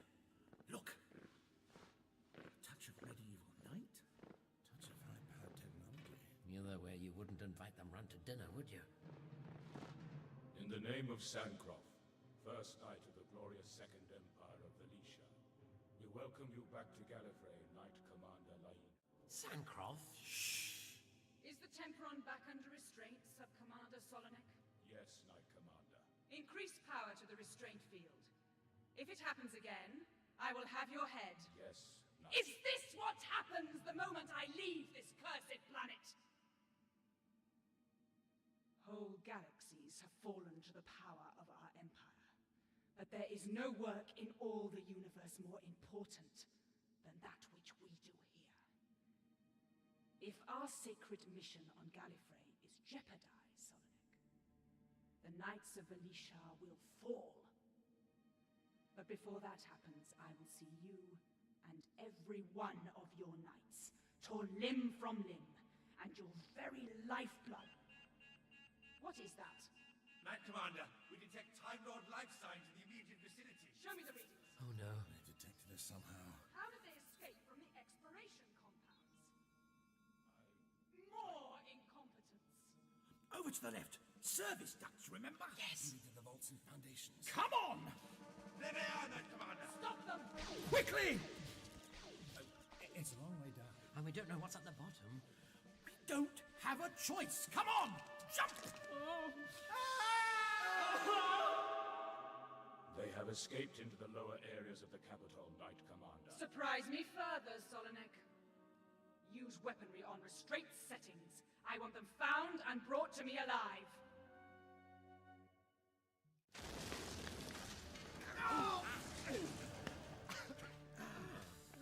You all right? I think I've broken something. What about you? Yes, I'm fine, thanks. Yeah, I rather think I broke your fall. Oh, sorry. I'll survive. Oh, can you two help me up? Yes. Okay. Yes. Yeah. No! Careful! Careful! Oh, we're going to make a fine team with you two having to help me walk. I do hope you're not going to be tediously noble and suggest we leave you down here. The thought had crossed my mind. Where are we going to go anyway? Isn't it obvious? I suppose it is, really. You mean find the Temperon? Well, they've obviously got it here somewhere. Perhaps it's the source of their time travel power. Undoubtedly, I'd say. Yes, it's... sorry. Sorry. No, you were there first anyway. Okay. Well, I was just going to say, from what we overheard, it's evidently being kept here against its will. Maybe if we find a way to set it free. I think that's a little rash at this stage. All we know for certain is that Gallifrey has been conquered by these Knights of Valisha and that the Temperon is involved somehow. And so are we. Come on. There should be a lift around here somewhere. Best foot forward, doctors. All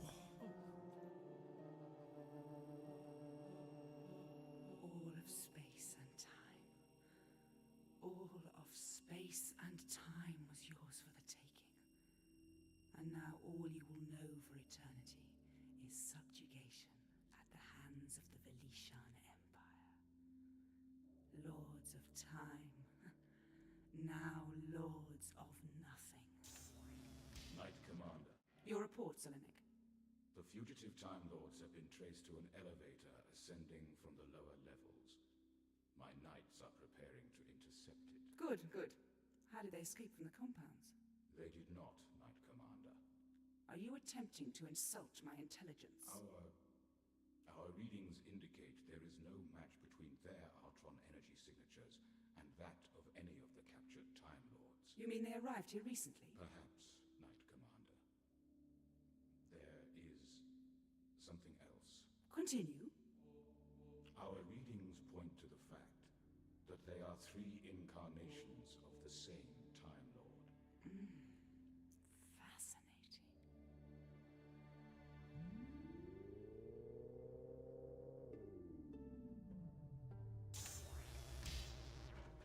Don't move. I'm afraid I couldn't if I tried. Where are the others? Sorry, I don't follow you. What others? Right. Careful. Oh, could you take your foot out of... Thank you.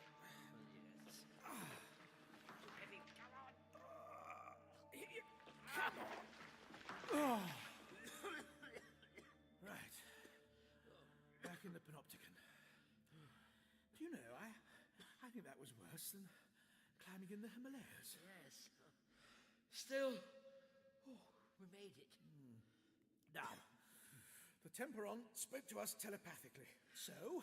Agreed. Contact. Contact.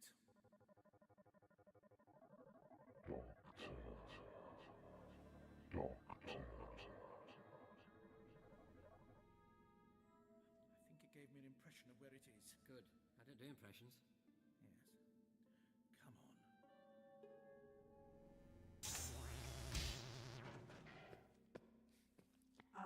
Doctor. Do sit down. Thank you.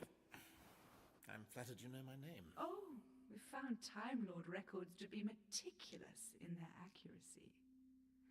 Where are your other selves? Wandered off, I'm afraid. I really ought to keep more of a grip on myself. They cannot escape us. You are the inferior species, Doctor. I've got a feeling it's this way. Yes. No, wait a minute. What?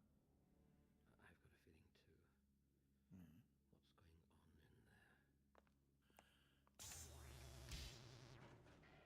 Looks like they've converted it into a gigantic wardrobe for their suits of armour. Yes. But what are these? Well, if I didn't know better, I'd say they were shower units. Perhaps this is the bathroom. Watch out! Quick! I don't think it's ours. I don't think it's aware of much at all. It seems to be in some difficulty. Sub-Commander Solonik reporting for revitalization. Proceed with suit removal. Maybe you were right about it being a bathroom.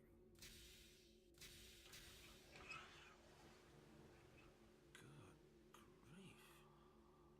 Look at its flesh. Diseased. Rotting. Now entering revitalization booth.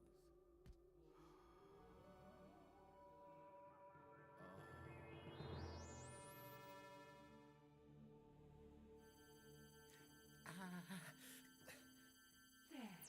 The wound to your leg is now healed, Doctor.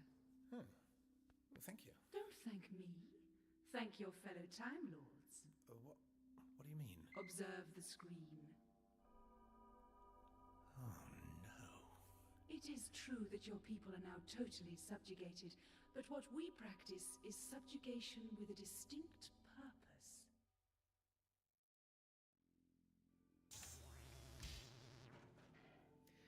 So, the Knights of Alicia are far from being a healthy people.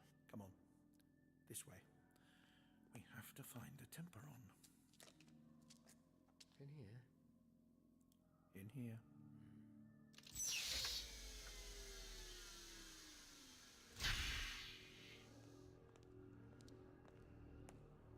You were right, Doctor.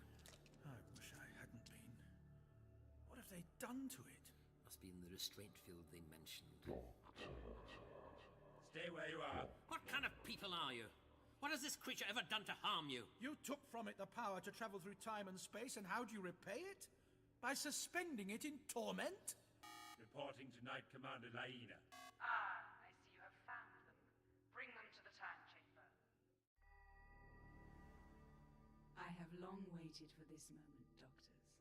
Flattery will get you nowhere. What's so important about me as opposed to the rest of our people? I imagine you have the same fate in mind for us. 3 Time Lords for the price of 1. A tempting offer. What does she mean? Oh, please. Break the news to yourself. It sickens me to even think of it. What is it? What's happened to the Time Lords? I believe you witnessed the revitalization process, Doctor. Revitalization? We saw a knight without armor. Not a pretty sight. We are all diseased, Doctor. The entire Valetian race. Doomed. It may take millennia for us to die. We cheat death as best we can. But die we must. So, you're extracting the life force of Time Lords to stave off the inevitable. You mean? Death camps, or rather factories for the living dead. The Knights of Alicia have our entire race suspended in constant torment. You seem to have a penchant for that kind of treatment with regard to species other than yourselves. Oh, believe me, Doctor, we suffer our own agonies. I was referring to the Temperon. Ah, yes. The Temperon. The creature for whom one such as yourselves has much compassion. You see, Doctor, I know your nature. I feel I know you all so well. What do you mean? You're familiar with this chamber, I take it? The Time Chamber? Yes, we are. When I was posted garrison commander of Gallifrey, this impressive piece of technology... The Time Chart? Precisely, the Time Chart had all but been destroyed. But the decades have hung heavily on my shoulders. I needed a pastime, an amusement. So you reactivated the Time Chart. Wasn't it enough that your people were already playing God with time? Such moral indignation. Ooh, you surpass my wildest dreams. I wasn't even sure that you would ever arrive here. Who would have thought that the Temperon would have been so obliging? Would it be too much to ask you to get to the point? Ah, the different facets of the same personality. One is the thinker, one the compassionate, the other impatient. And yet you all share these qualities too. I assure you, it's far more complex than that. What do you want of us? In many ways, you have already given the Knights of Alicia far more than they could have hoped for. What do you mean? Yes, do get on with it. I'm really getting rather bored with this. Look at the time chart and your smugness will vanish, little man. Sticks and stones. 3 nexus points in the continuum. 3. With one thing in common. You. War criminal. A long time ago, my dear. A lifetime ago. There must be some way of talking to these... Ah! Hello, listen to me. We're here by accident, but perhaps...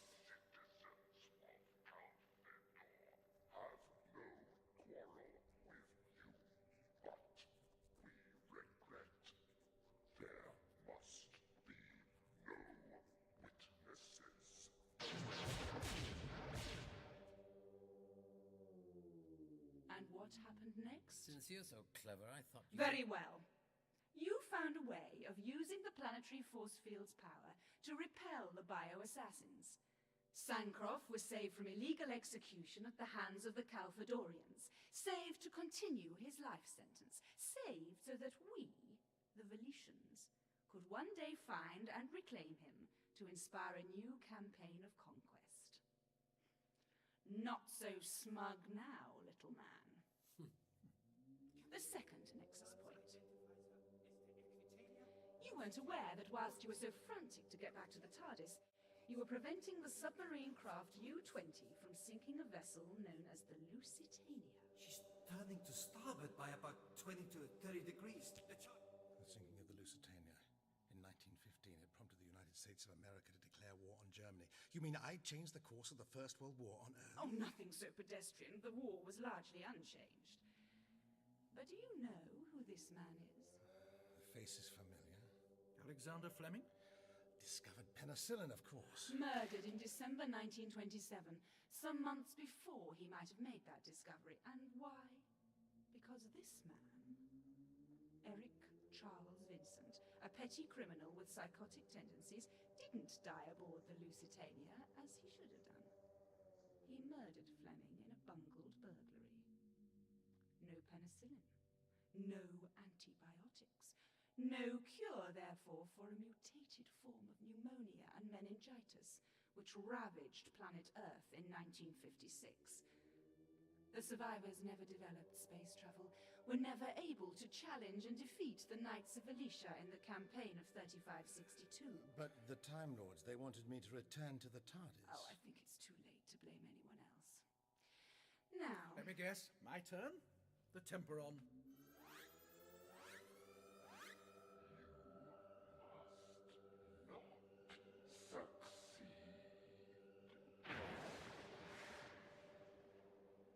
You were so close to the truth in this instance, Doctor.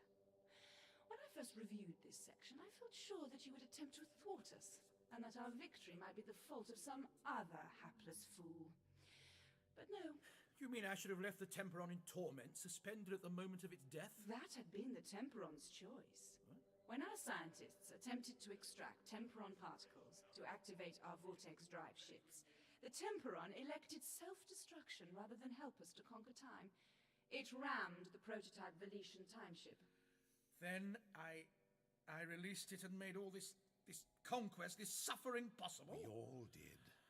I take it you've enjoyed gloating. It has been my last pleasure. Why your last? This chamber is sealed. No one can overhear this conversation. Now, listen to me, Doctors. There is a surviving TARDIS here on Gallifrey. I want you to take it, travel back, and correct these mistakes. But why? Without them, the Knights of Valicia would never have started their glorious Second Empire. There would have been only one glorious war, and then a clean final defeat, instead of this. You mean the disease? How did that come about? We call it the curse of the Temperon. Temperon? You mean it caused the disease? Whether by design or mere chance. The temporon particles used in the vortex drive introduced a subtle but deadly mutation into the cells of all the Letians who used it. We discovered the truth far too late. We've drained the life force of whole galaxies to hold back our own extinction. Now, only the Time Lords remain as suitable donors. But one day, even they will die out. Our scientists strive to find a cure, experimenting on the temporon to discover some vaccine or... But I know in my heart that it is fruitless. So, doctors, you must save us from this destiny, this curse. I will escort you to the TARDIS.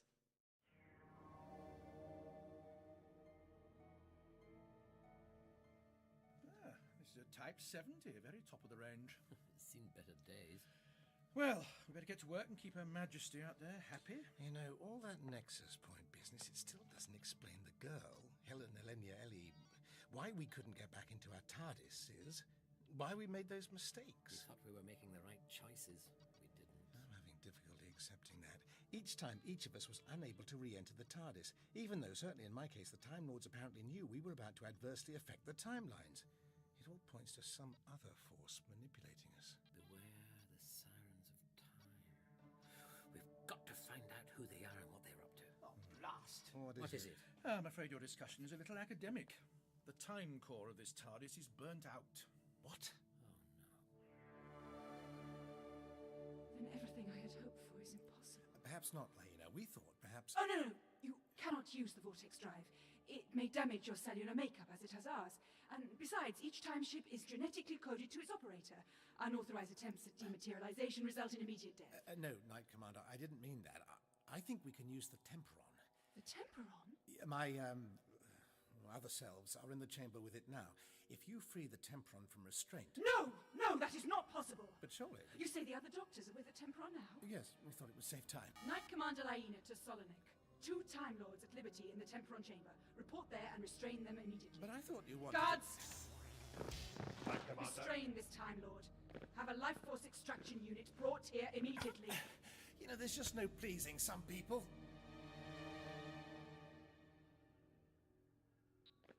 You two, what are you doing? Move away from those controls. No, you see, we're working with your Knight Commander. Now, she said... General orders expressly forbid Time Lord contact with the temporon. Well, I think you'll find that we're something of a special case. Why don't you go and check? Leave those controls alone. Oh, oops. Sorry, too late. Doctor, beware the sirens of time. Yes, look, Temporon, we need your help. Beware the sirens of time. Beware Laina. What do you mean? Knight Commander to temporon chamber. I smell a rat. Doctor, get his gun! Restrain the doctor. Sub-Commander Solonik is on his way. Go on, grab his gun. I can't hold him in a bear hug indefinitely. Well, what do you want me to do? Shoot him? Oh, come on, you know yourself better than that. Take it. Right. Now, shoot the restraint field controls. Destroy them. Restraint controls. Oh, no, that wasn't it. Ah!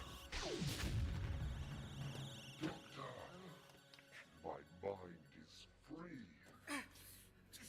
I think we did it, Doctor. Now, quickly. You saw how that knight opened his armor. Press the controls on this one. Sorry about this.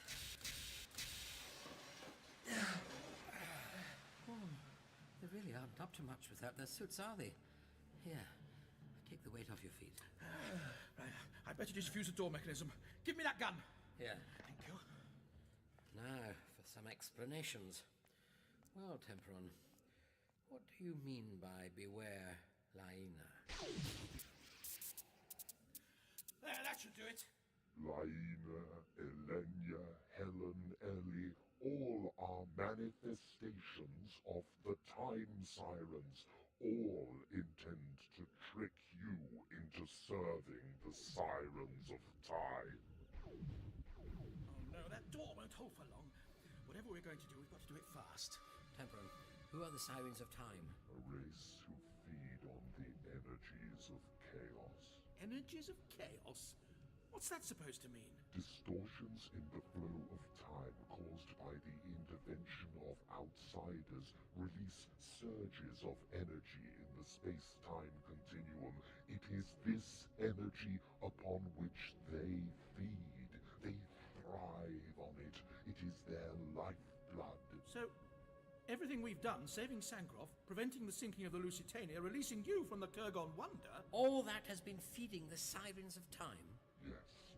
And what you did made the Venetians' destructive use of space-time travel possible. Another source of energy for the sirens. But they are insatiable. Now they want more. Why do they need us? It is their nature. They lure others to cause destruction. They cannot cause destruction directly, but they can coerce.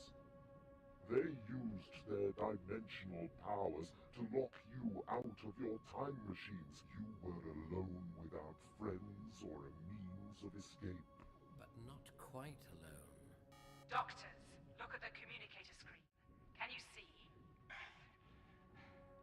I have your other self connected to one of our life force extraction units. If you do not surrender, I will drain the life out of him bit by bit. Now that really isn't what I'd call friendly. Are you all right, Doctor? So far, Doctor, but she seems to have changed personality somewhat. Doctors! Leave the Temperon alone. Together we will find a way to activate the core of the damaged TARDIS. Laina, if I didn't know better, I'd say it sounds like you were frightened the Temperon might tell us something you didn't want us to know. I'm only trying to protect you from it. The Temperon is an evil, deceitful creature, responsible for the destruction of my people. Your people? I don't think so. What? Too late, Laina. We know what you really are. I am Laina, Knight Commander in the service of the glorious Second Empire of Valicia. An empire you apparently want us to destroy. Take off the helmet, Ellie. No! Crocodile tears. We know you're a siren of time. That you want us to change history again to release another wave of time energy to sustain your people. Yes, of course.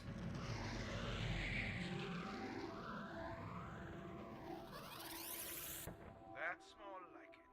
We are the sirens of time. We know you, Doctor. We have always known you. You must do what you must do. Put history back on its correct path. Perhaps. But if you want it so much, why not do it yourself? You have no choice. It is not in your nature to allow the destruction of history, of your own people. You must admit they've got a point there. Perhaps we don't have a choice. No. If you do as they ask, then you will have no choice. What do you mean? You have responded to the call of the sirens only once. You are still free. You mean if we respond a second time? You will become their eternal slaves. Then, once you have corrected the time distortion involving the Valicia, the sirens will make you create distortion upon distortion, wreaking havoc throughout time and space, turning the universe into an eternal maelstrom of chaos, releasing the ultimate in energies to sustain the sirens. But you still have no choice, Doctors. Remember, I am giving you the chance to put right all the wrong you have done. We only did it because you lured us to your precious nexus points, and then when we arrived, each time you were there, every step of the way in a new guise. Urging us on, subtly pushing us in the right direction. Barring our return to the TARDIS, forcing us to stay. If you will not do what I ask, I will destroy your fifth incarnation. If he dies, you all die. The release of energy will be most satisfying. No. Now surrender, Doctors. Surrender. So now what do we do? There is another choice. What choice? Felician technology is still preventing me from time-space traveling. Destroy the other machines here, then I will be free. I will travel back, destroy the sirens at the very beginning of time. Right! Wait a minute! You're lying, Temperon. What? You're not suggesting that Temperon's the real villain? Quite the contrary. Have you always known of the sirens, Temperon? Yes, I have always known them. Then why haven't you done this before? Gone back and destroyed them? Because you can't. No, I cannot. But I can contain them. You mean condemn yourself to eternal struggle? Drop that weapon, or we will destroy you. Take another step closer, and I'll destroy this machinery and set the Temperon free. Tell them, Laena! Tell them to back off! I'm right behind you. Very well. Sub-Commander Solonik, leave the experimentation chamber. But Knight Commander... Do it! Yes, Knight Commander. And turn off the life force extraction unit. Thank you, Doctor. You're welcome, Doctor. Don't mention it, Doctor. Now what? Now he surrenders. The Doctor will not let the Temperon condemn itself to eternal struggle. There has to be another way. Don't you see what you're doing is evil? That has no meaning for us. We must exist. That is all. It is part of the nature of the universe. As is your compassion. She's got a point. Yes, she has. Well done, Laena. Or Ellie, or whatever you choose to call yourself. You have accurately identified some of my defining traits. Compassion, and a capacity for self-sacrifice, but you've made the mistake of bringing together 3 distinct incarnations of the same personality. Each time I regenerate, the balance of those traits alters. I have always been pragmatic in all my lives, as I am in this regeneration, but more so.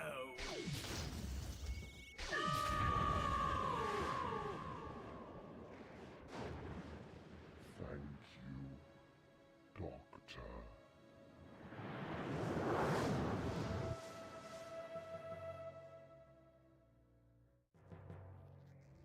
Sancroft, first knight of Venetia. Guilty as charged. Hear this decree recorded into my bio. What are you trying to do? Bore me to death?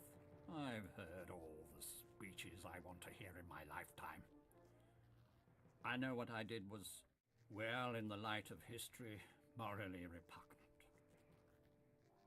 At the time, it was an adventure. People died, didn't they? Civilizations were wiped out. We didn't mind. We thought we were right. I'm sorry now. Sorry. But sometimes sorry isn't enough, is it? Get on with it.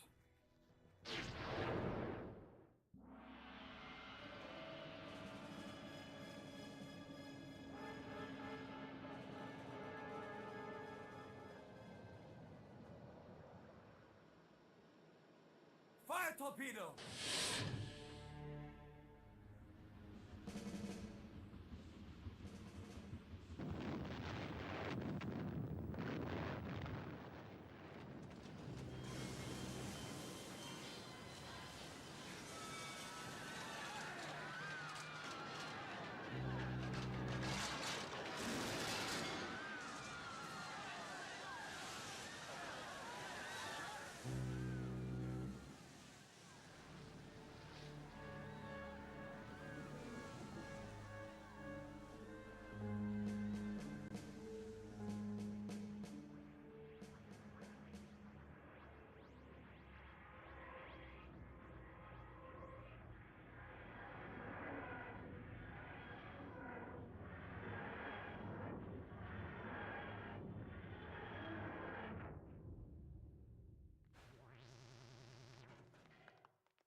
It's a Type 70 TARDIS.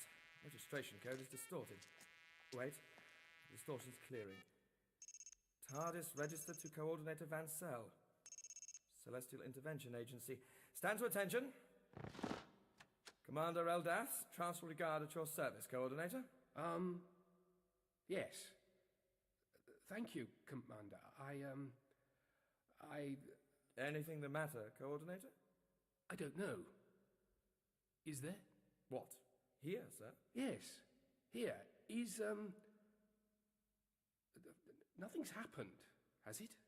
Nothing out of the ordinary, Coordinator. Everything's pretty much as usual. Good. Good. Are you all right, sir? Hmm? Yes. Yes, I am, Commander. Thank you. Sorry to trouble you. Goodbye. But they're a funny lot, you know, the CIA.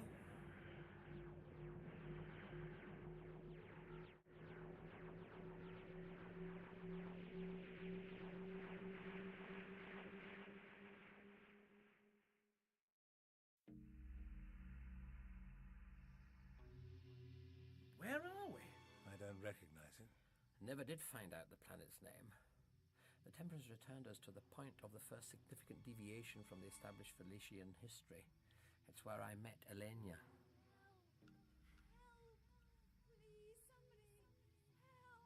That's her. She's been sucked into the quicksand. You know you mustn't go to her, don't you? Yes. The Sirens of Time giving it one last try. Oh, you've got to admire their determination. So, the Temperon succeeded. But at what cost? Eternal struggle, eternal torment. A price it was prepared to pay. I wish I could be so certain. Girl, who are you? Who, us? Oh, my friends and I were never here, were we? Oh, no.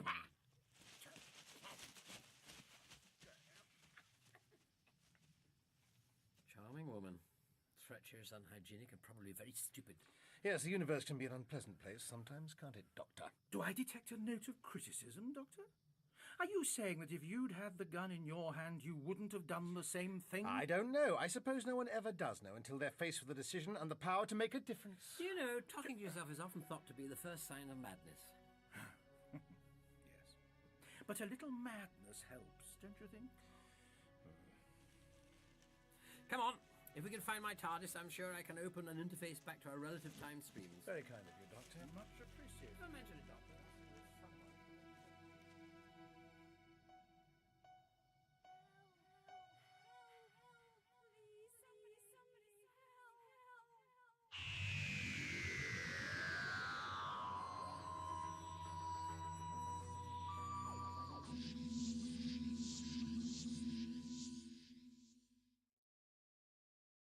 And now it's the welcome return of Peter Davison in Doctor Who.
Says you're wrong, my buck. Go shoe the goose. Show me those cards. Oh.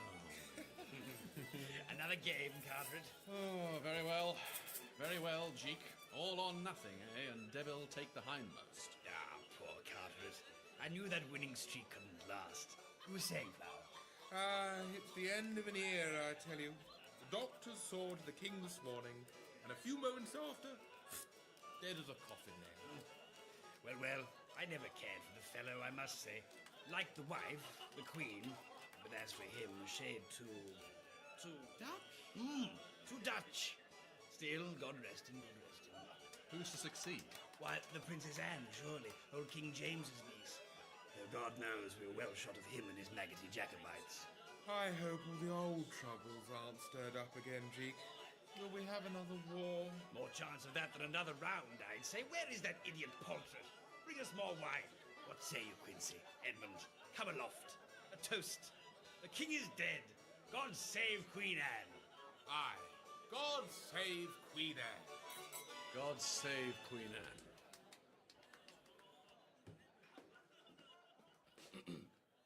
Sir? Another glass, sir? Yes, another. Why not? Very good, sir. Sir? What is it now, Poltrot? I prithee pardon, sir. I wonder if you'd settle a dispute, sir. Well? The lads downstairs, sir. They was a-wondering, seeing as how you always come here alone, sir, sitting here with your cards, sir, on your own, they was wondering what game you was at. What game? What game do I play?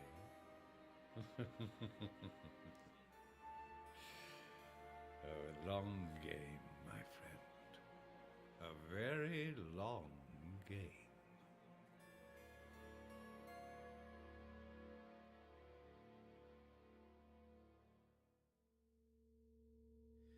So, got that? I think so. Well? The side of the wicket in front of the batsman, nearer to his bat than to his body, is the offside. Good. The side behind him, nearer to his body than his bat, is the leg side. Excellent. Then Then it gets confusing. it's quite simple. On the off, behind the wicket and close to it are the slips. Behind them, third man. Who's he? It's a position, like mid-off. Silly. No. Silly mid-off's different altogether. I meant it's silly. The whole game. I can't think why you're so keen on it, Doctor. Well, you know, every man should have a hobby. Helps to while away eternity. So, where were we? A Chinaman? No, third man. A Chinaman's an off-break ball bowled by a left-hander at a right-handed batsman. Really, what did they teach you at that school of yours? Oh, you know, useful things. Well, it's all in the almanac. Here, have a read. I'd rather eat. Anyway, we're landing. Read. Enough! My pockets are not bottomless, Jasper Jeek. But mine are full enough now. This is something like.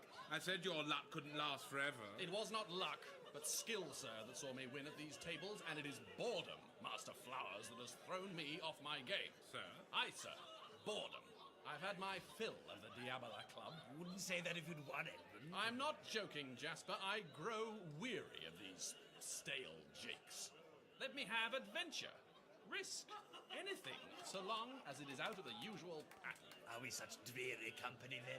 Though, I declare Mr. Carteret has lately developed a rather high opinion of himself. Bumblebee in the cow turd thinks himself king. Fire and fury! Oh, Edmund. Good night, gentlemen. Edmund, we were merely teasing. Let be. What vexed the fellow? Oh, sir. Stay a moment. I fear I cannot, sir. I have not the stomach for further pleasure. I could not help but overhear you, Mr. Carteret.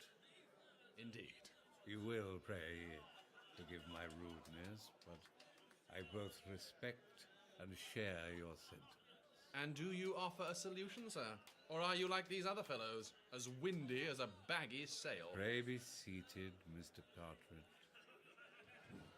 You have the advantage of me, sir. My name is Nicholas Valentine. Valentine? I amuse you? Oh, forgive me, sir. Your reputation precedes you. Sir Nicholas, is it not? I was of some small service to the late king back in the 80s. What else do you know of me? Scholar? Landowner? Astrologer? And there are those who say you to be in league with the very devil himself. And What say you, Mr. Carteret? I say... Excellent company, Sir Nicholas. Come aloft. Let's play. And the steak, Sir Nicholas?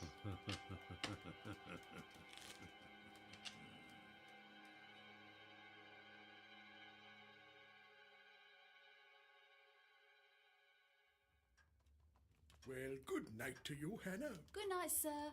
Am I to call you early tomorrow, sir? I fear so, my dear. My tailor requests my presence. He's letting out me breeches again. Oh, mercy, sir. Oh, well. It's no tragedy to get a little more ample in the waist. I'll soon be able to let me breeches out myself as a marquee for the coronation. Oh, sir. Oh, dear. Well, good night, my dear. Good night, Dr. Holywell.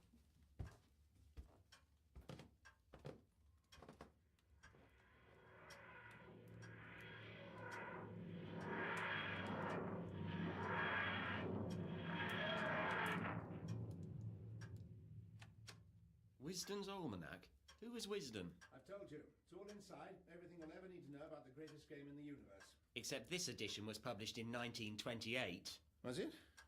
Ah. Oh, well, once we've found out what year it is, we'll know whether we're out of date or not. Nice place. English, I think. Townhouse, late 17th century. There's a lamp over there, Turley. If you were to fetch it over here, we might be able to shed some light on this. But you said it yourself. 17th century English townhouse. Use your brain, Turley. A 17th century English townhouse in the 17th century? Or the 18th? Or the 29th? You never know, we could be in a museum.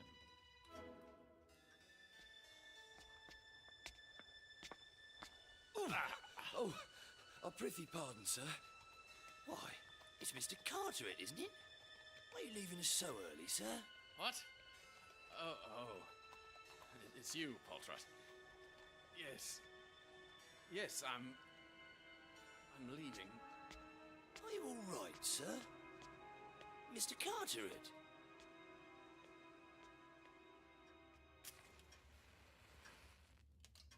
That's more like it. Quite a collection. Antiques, paintings. The ancestors, perhaps. They look about the right period. Oh, someone's been travelling. These look Roman. There's a shipping label. Dr. Samuel Holywell, Bread Street, Cheapside. Doctor, look at this. It's a newspaper, isn't it? Yes. Well, the nearest thing they had in those days. Sort of one-page gossip column. Uh-huh. What is it? The King's just died. How very convenient. Not for him. No, I suppose not, but very handy for us. King William, Prince of Orange. And late of this parish. William? As in William and Mary, right? So they did teach you something at Brendan, then? I liked history. Well, now you can watch it happen. This paper's new. New? It's the 8th of March, 1702. Wounds? Who in God's name are you? You're leaving, Sir Nicholas? Yes, Poltrot. A chair, then, sir. What you will, what you will. Chair! Ho! A good night at the table, Sir Nicholas? Oh, yes. Very profitable. Poltrot? Yes, sir? I heard tell that you were once a schoolmaster. Ah, that I was, sir. Until the love of ale played the Merry Andrew with my senses. Come to my table tomorrow. I may be of some assistance to you. Cheapside. Good night, sir. Thank you. Poltrot, have you seen Mr. Carteret at all? Why, yes, sir. About half an hour back. Acting very queer he was, sir. What do you mean? Like he was in a kind of daze, sir. Bad night at the tables, eh? Hey, nothing like that. Perhaps Sir Nicholas could enlighten you, sir. Who? Sir Nicholas Valentine, the gentleman who just left. He and Mr. Carteret were playing at cards earlier, sir. Valentine. A new member? Certainly, sir. And a gentleman of parts and fortune, I gather. Only newly arrived in town, but he's made quite an impression, I can tell you. Is he now? Tell me more, Poltrot. Tell me more. At this hour? Do you play the knave with me, sir? Why would you be delivering a box at this hour? Well, that's just the thing, you see. We were told it couldn't wait, that an antiquarian such as yourself would want to set eyes on it before the night was out. Yes, it is certainly an unusual thing. These words, police box. Yes, they told us at the depot that it was something from the New World? Yes, that's it. But why me? Why send it to me? Well, who else? Who else but, what's his name? Huh? What's his name, the name on the shipping tag? Oh, Holywell. Dr. Holywell. Who else but Dr. Samuel. Samuel Holywell, the noted collector of all things, unusual. Well, it is flattering, no doubt. But you say there's no clue as to the sender? No, we just brought it. But how did you get it into my house? My maid mentioned nothing of this. The box has certain properties. That's what makes it so special. You might as well tell him the truth, Doctor. Doctor? You are also a doctor? Oh, yes. Didn't I mention? Now, you really have quite a collection here, Dr. Holywell. I wonder if you care to show me around. No, I couldn't possibly. You still haven't answered my question. Good Lord, is that Tang Dynasty? Yes. You know something of porcelain? A little, I know. I'm only an amateur, of course, but how exquisite. Wei or Ming? Oh, Ming. Yes, Ming. Oh, how pleasant to meet a fellow collector. Isn't it? Tell me, Dr. Holywell, what other wonders do you have tucked away in here? Well, while you're doing that, Doctor, I'll see if I can find us something to eat. Really? Blue, not white. How extraordinary. Yes, you run along, Turlo. Don't mind me. Princess Anne at the Cockpit Palace. King to be buried with beloved consort. Not exactly the news of the world, is it? What's this? Rite for the bewitching of an old woman. Spell for the creation of an horrid creature. Communications with the dead and the several dangers contained therein. I think we'd better keep an eye on our host, Doctor. He might have more wonders tucked away than we bargained for.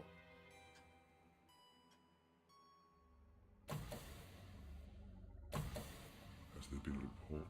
Yes. A further section of the city has been covered. Nothing? Nothing. If he is there, he's well disguised. No traces? A complete scan has revealed nothing unexpected. This world is a primitive place. One must hope our client doesn't object to such barbarism. It was a voluntary operation. Besides, primitive places can be fun. Not so fast, man. You'll have us over. Sorry, sir. You were saying, Flowers? Jacob. Holtrot spoke of this new member. Perhaps he has some kind of hold over our friend Carteret. Sure. Edmund's not the type. But it was a rum thing, Carteret blowing up like that. Do you really think he's tired of us? Carteret, tired of the Diablo? When hens make holy water, he's a gambler, my boy. It's in the blood. He'll be back at those tables before you can say... Stand! Stand! God's my life, what's this? God save you, sirs. A fine night. What is the meaning of this outrage? I prithee pardon, gentlemen, but I must make free with your purses. Impudent rogue! How dare you, sir? How dare you? A pretty pass we've come to when two fellows can't ride the king's highway unmolested. The king is dead, sir. Or hadn't you heard? Come, I don't have all night. Gad, you're a fine pair for pickings and no mistake. How do you come by such gold? We won it like honest men, sir, at the card tables. You might do well to follow our example. I shall bear it in mind. Now, I must away. And don't try to follow me. I assure you I can put a hole the size of a guinea through you from a quarter of a mile. Till next we meet. We'll see you soon enough, sir. Hanging from a Tyburn gibbet. Perhaps. Good night, gentlemen. It has been a pleasure. Ha! A pleasure for you to be robbed by Major Billy Lovemore! Did you hear what he said? Aye. Lovemore. Never mind the loss of a few guineas, Jeek. We've just been robbed by the most famous highwayman in London.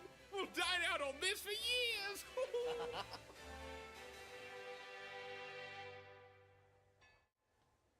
Past 11 o'clock and all well, God save you. Past 11 o'clock.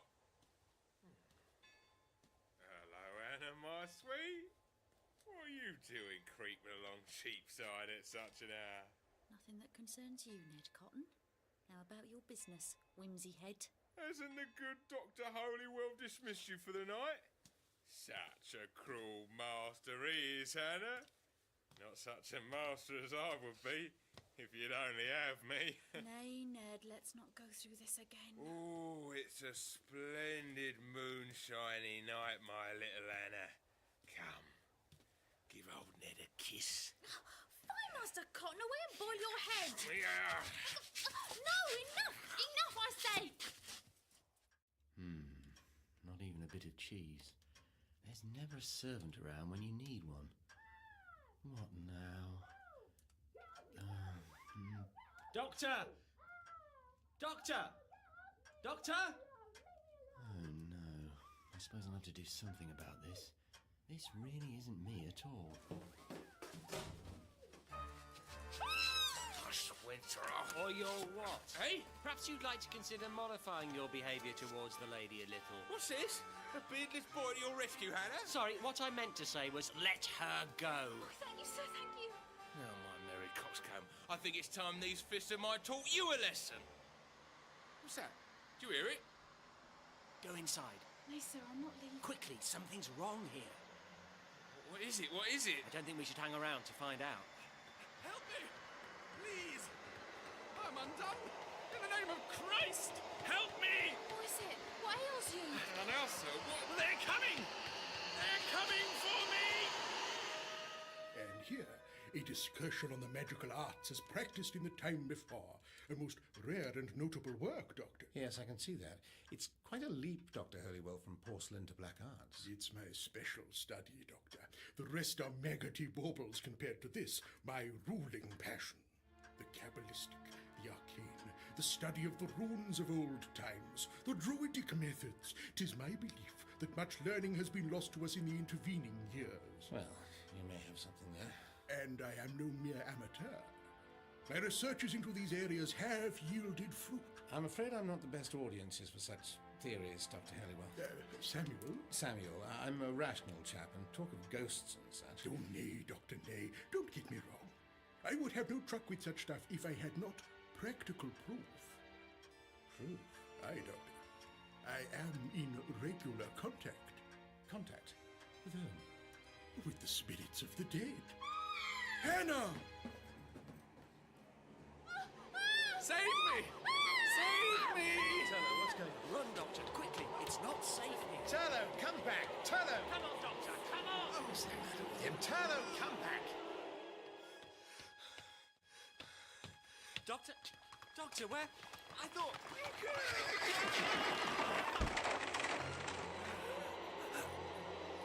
God, help me! What ails the fellow, Doctor? Young lady, what happened? I don't know, sir. Save me!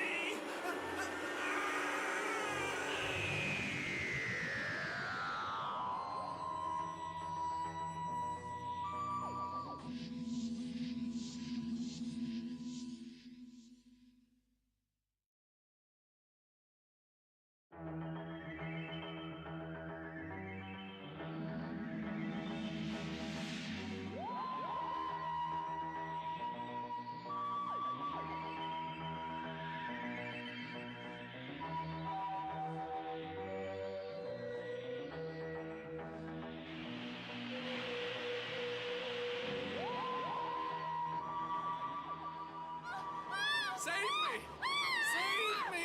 Turlo, what's going on? Run, Doctor, quickly. It's not safe here. Turlo, come back! Turlo! Come on, Doctor, come on! Oh, what's the matter with him? Turlo, come back!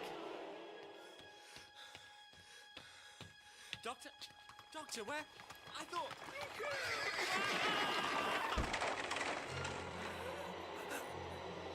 God, help me! What ails the fellow, Doctor? Young lady, what happened? I don't know, sir. Save me! Oh, sir! Sir!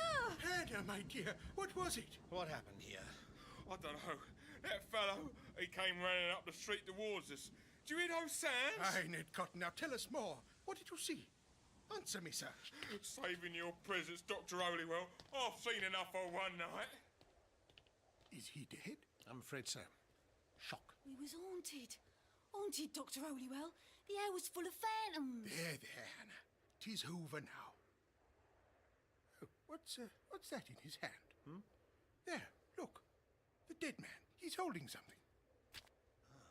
What is it, sir? A playing card. Like as not the calling card of the devil. Fresh, Doctor. Perhaps Hannah is right. Perhaps I have conjured up the old one through my work with the spirits. Now, one thing at a time, Samuel, one thing at a time. A playing card, a single red heart. Well, I'll keep this safe for now inside my Wisdom's Almanac. Now, I wonder what got into Turlough. Your young friend. Why, he as like as not took fright. You cannot blame him. I better go after him. He can't have got far. Very well, Doctor. I shall have this poor fellow brought inside. On the morrow, Hannah will fetch the authorities. Now, I think we will to bed. This, indeed, has been a rare night. Indeed. Doctor, I should be honoured to offer yourself and Master Turlough food and shelter upon your return. Thank you, Samuel. Most kind. Come along then, Hannah. Let's inside. Now then, Turlough, where have you got to?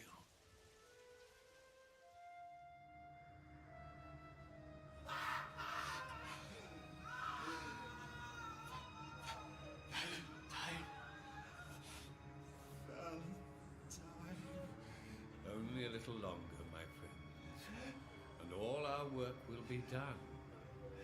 Just a little longer.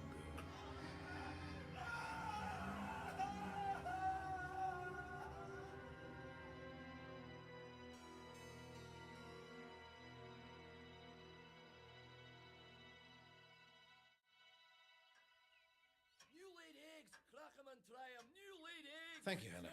That was delicious. No, leave them. Come and sit down. Sir? Do as the doctor says, my dear.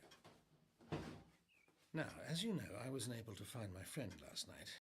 I'd be grateful if you could tell me exactly what happened. Well, I was outside, sir, doing away with yesterday's rubbish. Right. Then this fellow Cotton arrived. The watchman he is, sir, and a proper ape too. It is a moonshiny night, says he. Let's have some sport, whimsy head. And then this other man appeared. Aye, sir. Mobbing it up the street like a man possessed he was. His hands stretched out. Save me, he cries. And then there was this noise. Like the Gabriel Ratchet, sir. A howling and a cussing. Yes, sort of chattering, wasn't it? As though something were pursuing him that none of us could see. And whatever it was sufficiently terrifying to scare the poor gallant to death. Leaving only the playing card. And his papers. I took the liberty, Doctor. His name was Edmund Carteret, a wine merchant by trade and in the prime of life. Anything else? His pockets, Doctor, were fit to burst. A mishmash of coins and promissory notes. He was no beggar, and I fancy he made rather free with his wealth. What did you tell the parish constables? That I found the poor fellow in the street, dead of his heart. Ned Cotton has backed up the tale. Samuel, has anything else unusual been going on around here lately? Oh, indeed. Quite apart from my own successes, viz. The survival of the spirit after death. Eh? We'll come back to that in a minute. There have been numerous vanishments of late. That's right, sir. Vanishments? Aye. Gentlemen about town disappeared. Really? 'Tis my belief, Doctor, that it is with the souls of these poor men that I have been in touch. You've actually spoken with them? Well, not as such, but I am convinced that they can hear me, through their torments and hollerings. These experiments of yours, would it be possible to run them again for my benefit? But of course. Tonight. Splendid. The hour must be right, and the atmosphere, or they will not come. I shall make preparations forthwith. Come, Hannah, I shall require assistance. Yes, sir. And I've got to find Turlough. Hope he hasn't got himself into trouble. Though it does seem to be a particular talent of his. Oh, Doctor. Last night you said you would have no truck with bell, book and candle. Yes. Well, something's not quite right here, Samuel. And this particular rationalist is beginning to feel a little irrational.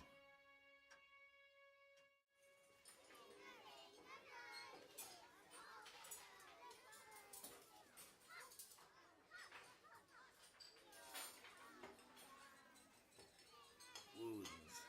Can't say as I favour this coffee stuff myself, Flowers. It tastes like something that's dropped from the wrong end of a cow.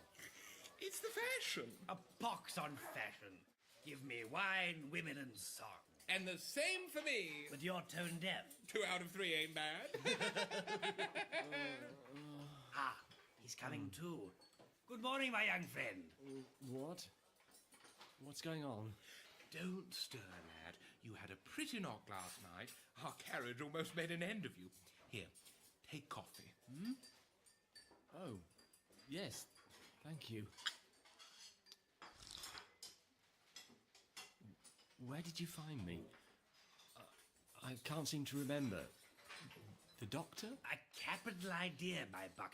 Physics just the thing for you. No. I mean my friend, the doctor. I called out to him. Thought he was right behind me. You see, there was a man. Something was after him. A footpad, I'll wager. Like our adventure last night. I can still feel the blood throbbing through me veins, Flowers. There's not many a fellow who'd stand up to Major Billy Lovemore the way I did. Eh? Oh, Major who? Lovemore. They say he's an Irish officer turned bad.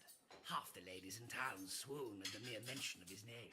Oh, such women are mere twiddle-twaddles. Gossip is their meat and drink. They have much to gossip about, my friend. Beg pardon? As well as Major Lovemore's adventures, there's all these fellows gone missing. Missing? I don't understand.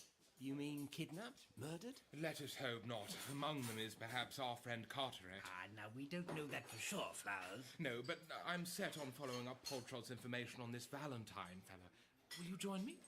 Eh? Oh, no. I had best see to our new friend, Master... Turlough. Thank you. Yes, he looks like he could use some victuals. If by that you mean food, I'd be very grateful. Very well, then. Let's meet this evening at the theatre. Agreed. Then good day to you, Jake. Master Turlough? Huh? Oh, good day. Now then, my boy, let us start from the beginning. What brought you to London? Ah, well, yes. That's a very good question. Do you mind if I answer it on a full stomach? You seem very sure. I am. If he's alive, then he's on Earth, and in London.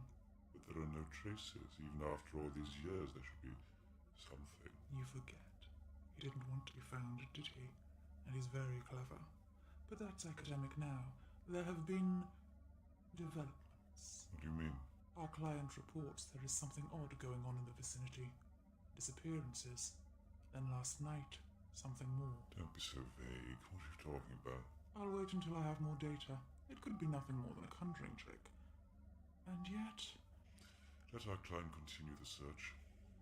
As for these other activities... Yes? Tell our client not to draw too much unwarranted attention. You know our client. The soul of discretion.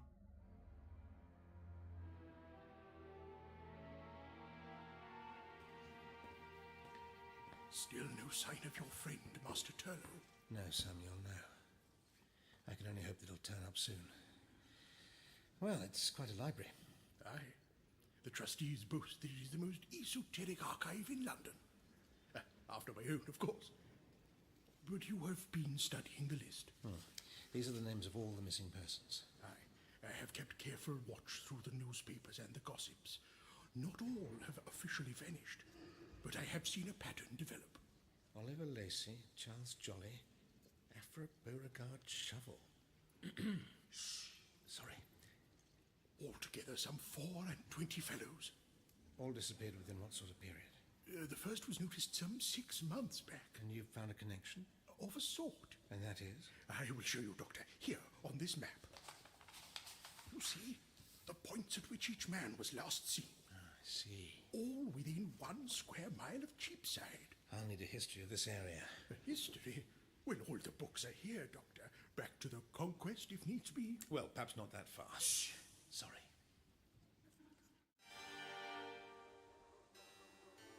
$6 and all's well, God save you. 6 o'clock. You have a powerful pair of lungs. Oh, no, you to give me a start, sir. What are you doing standing in the shadows there? Perhaps I have something to hide. What? Come, sir, I just like riddles. What's your business? Oh, you're masked. What do you want with me? So fresh, sir. Do you threaten me? I do, Master Cotton. You know me? It's not as if you weren't given fair warning, but you would persist. Is it money that you want? I have guineas aplenty. Who are you? I am Major Billy Lovemore, Dolt. Cedar footpad. That is one of my professions, yes. Any others? Oh, you'd be surprised, Ned Cotton. Today, I am an angel of retribution.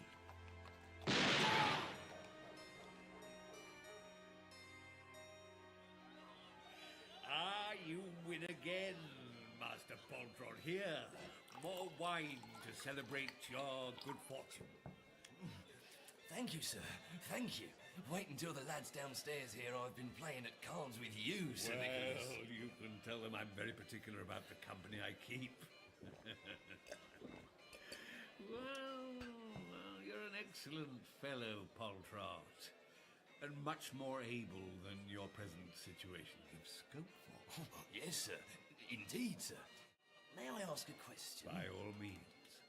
Your gloves, sir. You never take them off. The lads notice these little things.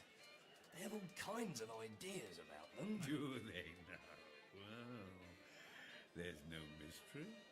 Merely a gambler's superstition. Now, let's play another round and see if we can't increase your winnings further. Mr. Flowers. I am in the presence of Sir Nicholas Valentine. Gad, man. I'm not the Pope. Yes. You are indeed in the presence of Sir Nick. But my friend and I are occupied. I gather you are a gambling man, Sir Nicholas. Yes, oh, yes. And that you play a good game of cards. Well, what do you think I'm doing now? Poltrot here gave me your particulars. Did he? Indeed. And something of your history. My history? I gather that last night you played a hand or two with my friend Edmund Carteret. I believe a gentleman of that name did drop by my table. And has not, sir, been seen since. How distressing. But what has that to do with me? Did he say anything to you? He was in something of an agitated state. No, nothing. We played a little Lantaloo and then he left. I apologize for my present humor and for the rudeness of my entry, but as God is my witness, I fear for my friend's safety. Oh, come, sir, don't be so glum. Will you not accompany us? We'll play a hand or two, and I'll wager you Master Carteret will be here himself before long. Yes. Yes, but perhaps. Excellent. Well, Poltron, fetch a chair. There's a good fellow. Yes, sir. Pity pardon, sir. I don't believe I caught your name. Flowers. Quincy Flowers.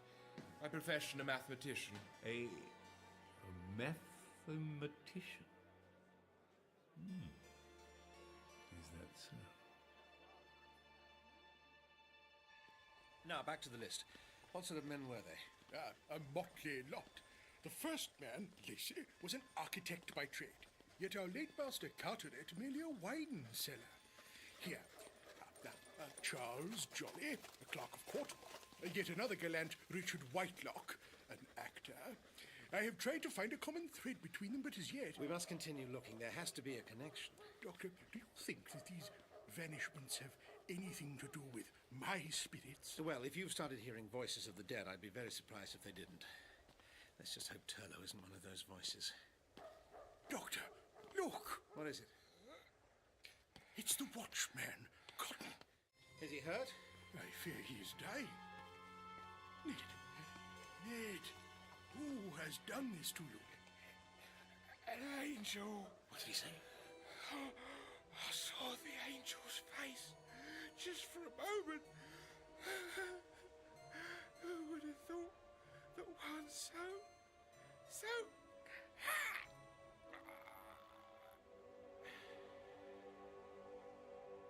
He's gone. This grows darker by the moment. Turlo, where are you?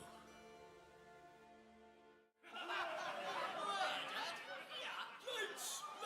I shot through the guts. There was no wound made save through his heart. Odds me life.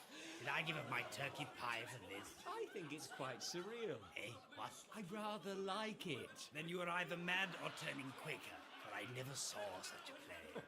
please yourself. Settle that, don't you need apes in hell? There's no sign of your friend. Do you want to move on? Perhaps we should. The flowers will find us at the Diabola Club, come rain or shine. Settle your wig, Master Turlo. My what? Let's get out into the fresh air. Jasper, look. Isn't that him? Why, yes. Flowers!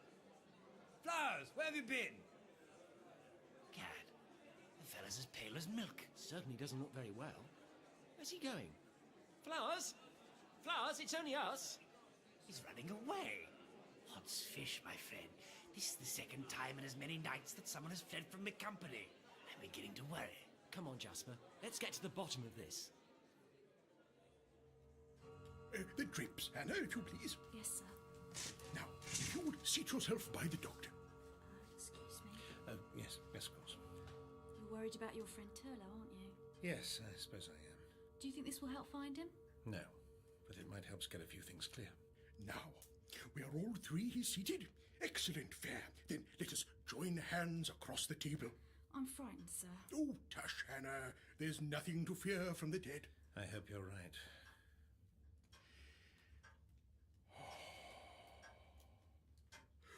Oh, blessed Adramelech, gaping lord of the earth on which we toil, forswear the years, draw back the web of fear, let us speak with those now gone.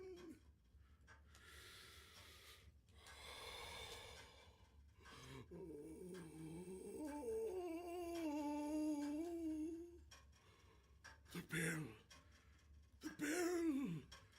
If thou hearest me, the bell, I say. The clock stopped. Yes, it has. It's a trick. I don't think so. Listen. Doctor? Don't be frightened, Hannah. They're the same, Doctor. The same sounds we heard outside. Can you see him?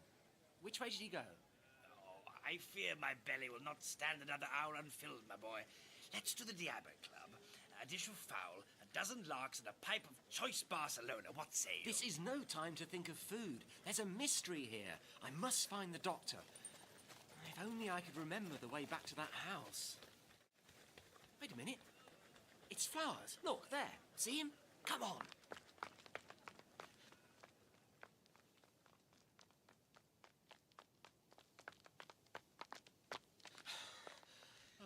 Lost him again.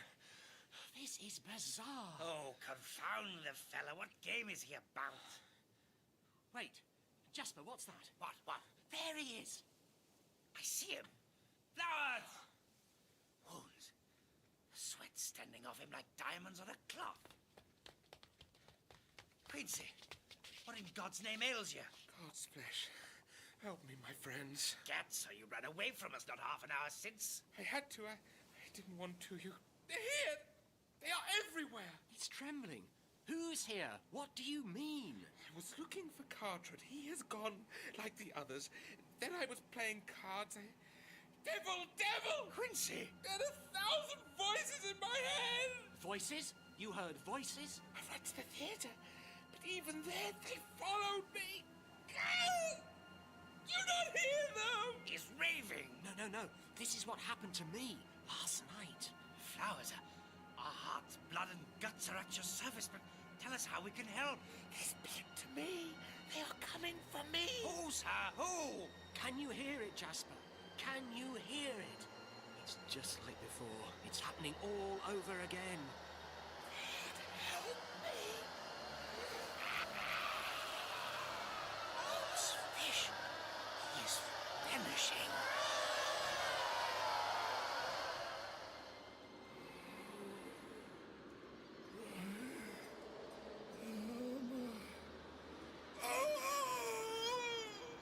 Can you make out what he says? No, but there's something oddly familiar. Doctor? 5, number, 8, 3, 7, 8, 5,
he says? No, but there's something oddly familiar.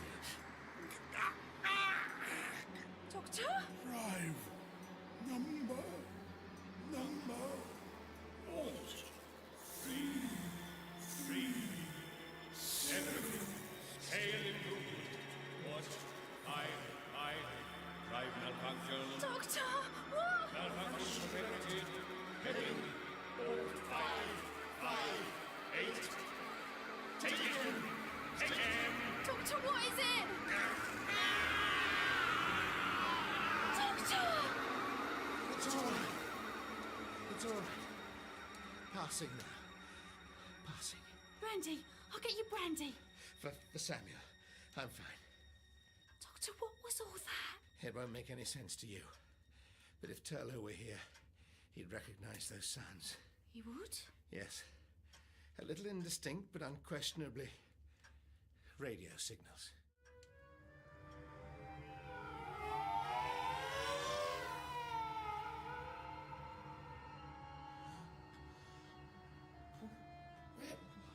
What is this place? Master Flowers, how nice to see you again so soon. Valentine?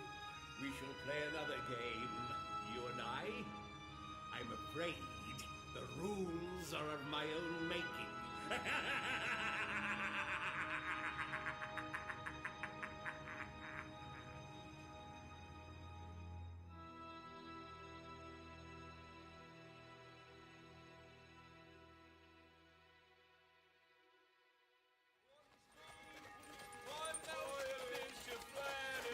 White scallions! White walnuts! White scallions! So, is old Holywell a medium? No more than I am. Perhaps some latent psychic ability.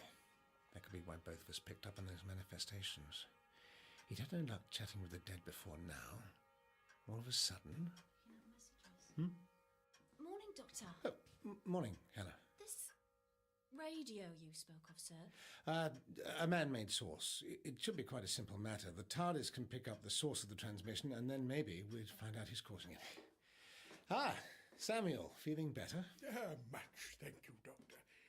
Hannah has told me all of what passed last night. Yes, sir, I have. The voices of the dead. Yes, well, we'll see about that. The first thing we must do is pop into the TARDIS. TARDIS? Yes, the blue box. There is something within it which may prove useful. I dare say. Coming? Master Flowers, come, sir, wake.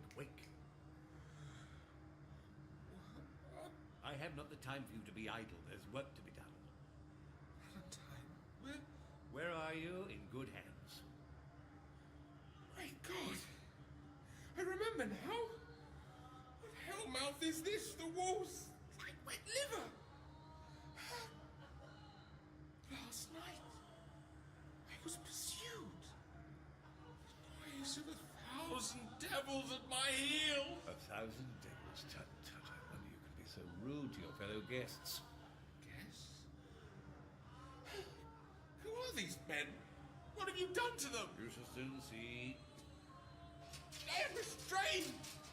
Please, sir, I beg you, release me! Touch, Master Flowers, that will never do, for today you take your place in history. Now I must place this over your heads. No, Valentine, I beg you! Be silent, Cock Sparrow. Your protestations are lost on me. There is a greater purpose at work than your mean little life. What do you want? Why keep us here? What can you gain?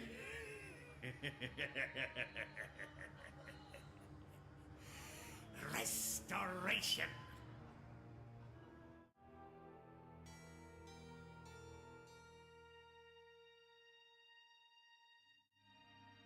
God a mercy. Like it? But I have walked all around it. Its dimensions are scarcely large enough for 3 persons. No, but you're on the right track. Its dimensions are transcendental. If we had time, you and I could sit by the fire and natter on about mapping exterior continuums onto interior dimensions and so on and so forth. But we don't have time. Regrettably, no. However, for the sake of established history, that's probably no bad thing. Here's a box of wonderment, Doctor. And you travel within, you say? Anywhere in space and time. Well, Almost. Oh, but can you not tell me of the future, Doctor? I am all agog. Not allowed, I'm afraid. I'm bending the rules as it is. But I have so many questions. It's fantastic. Fantastic! She's quite ordinary, I can assure you. Now, at type 70... But the old girl and me have been through rather a lot together. Now, the source of those transmissions. You sound vexed, Doctor. I am. There's a residual signal, but the actual source is being blocked. Someone's being rather cleverer than we thought. Yes. Yeah, I do not pretend to understand all you say, Doctor, but you allege that this person does not belong here in the London of 1702. I'm sure of it. Then, could he be a traveller in time, like you? It's possible. There's no shortage of suspects. Samuel, I'd like you to return to the library. Go back through the histories of Cheapside. You know what you're looking for. Aye, Doctor. What will you do? Take this list of names and see if I can find a link between them. The names of the missing men? Yes. Samuel's done some preliminary research, but there's no substitute for thorough legwork. Hannah, would you like to come with me? I think a local guide might be helpful. We'd best find the local gossip, sir, for they will surely put us on the right track. Excellent. Right. See you later, then. After you, Hannah. I hope no ill will befall her, Doctor. She'll be all right. It's time she saw a little of life beyond those kitchens.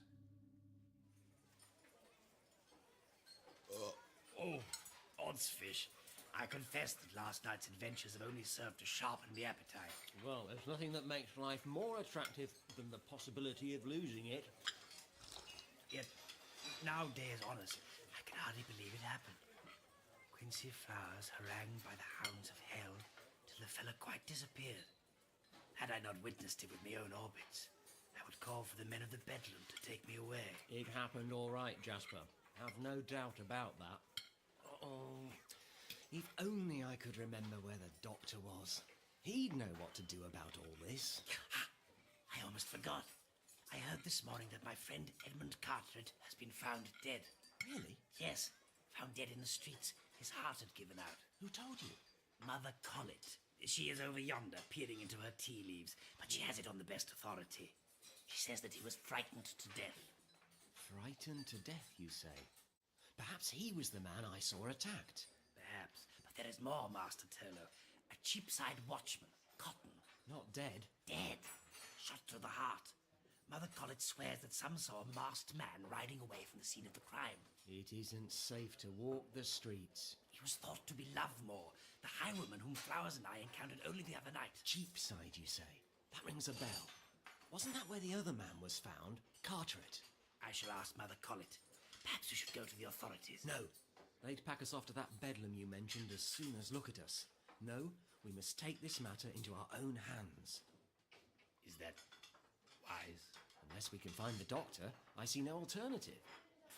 Then it is you and I against the devil, my friend. Jasper, I'd rather you didn't put it quite like that.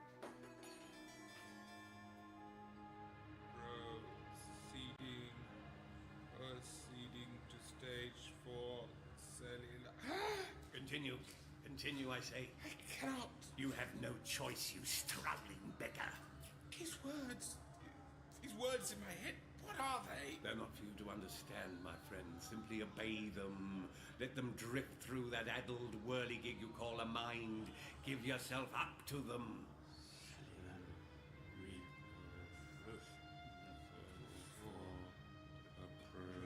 Do not struggle against it, Master Flowers. Give yourself up to the wondrous frenzy. I am so tired. Concentrate.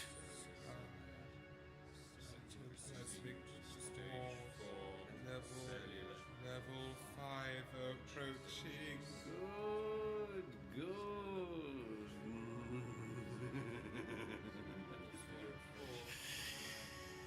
Have no fear, little man. Your part in the great task is almost ended. Then rest. Rest for all eternity. For the bright day is done, and we are for the dark.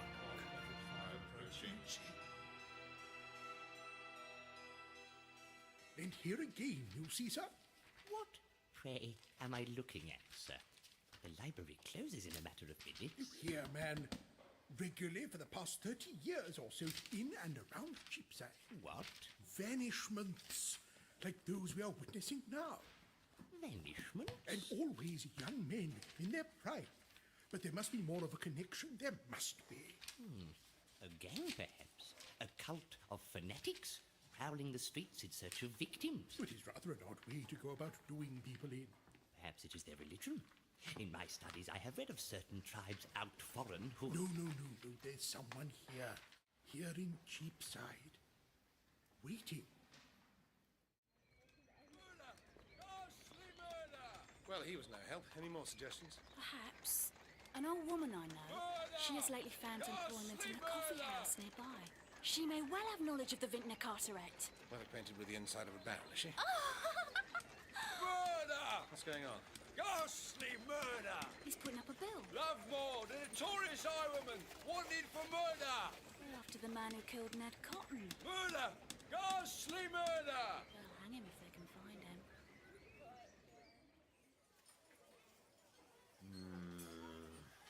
What ails you, my friend? Well, we're no nearer finding out anything.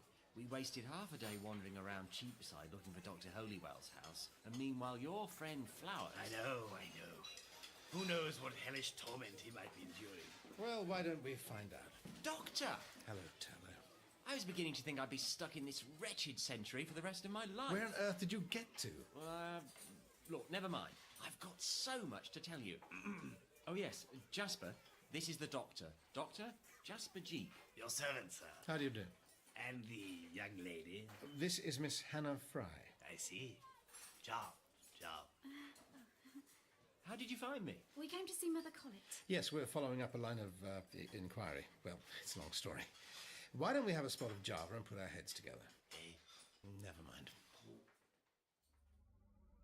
What is it? An urgent development. There is another being in London. He has some kind of spacecraft. Our client has seen it. It would seem so. What can this mean? It appears to be a coincidence. A rather handy one at that.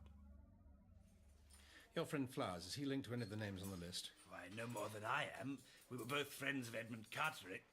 Great God! What is it? I see a pattern now. A pattern? My brain is addled that I did not see it before. Sir? Why, they sit and Whitelock, the actor, we knew him. Along with half of London, surely. But where do we know him from? The Diabola. What? I'll wager most of the men on this list have some connection with the club. The Diabola Club? A gaming house and gentleman's retreat, sir. With quite a motley clientele by the look of the list. It's obviously a broad church. No, it is a tall, narrow building, formerly a lodging house. Yes, never mind. Well, this could be the link we've been looking for, Mr. Jeek. I think it's time you took us to this club of yours. You go on, Doctor. I will return and inform Dr. Holywell of our destination. Oh. I'll come too. Well, don't stay away too long, my beauty. Now I think, Doctor, that there was a name. Flowers was intent on following up some scraps of wisdom about a fellow called Valentine.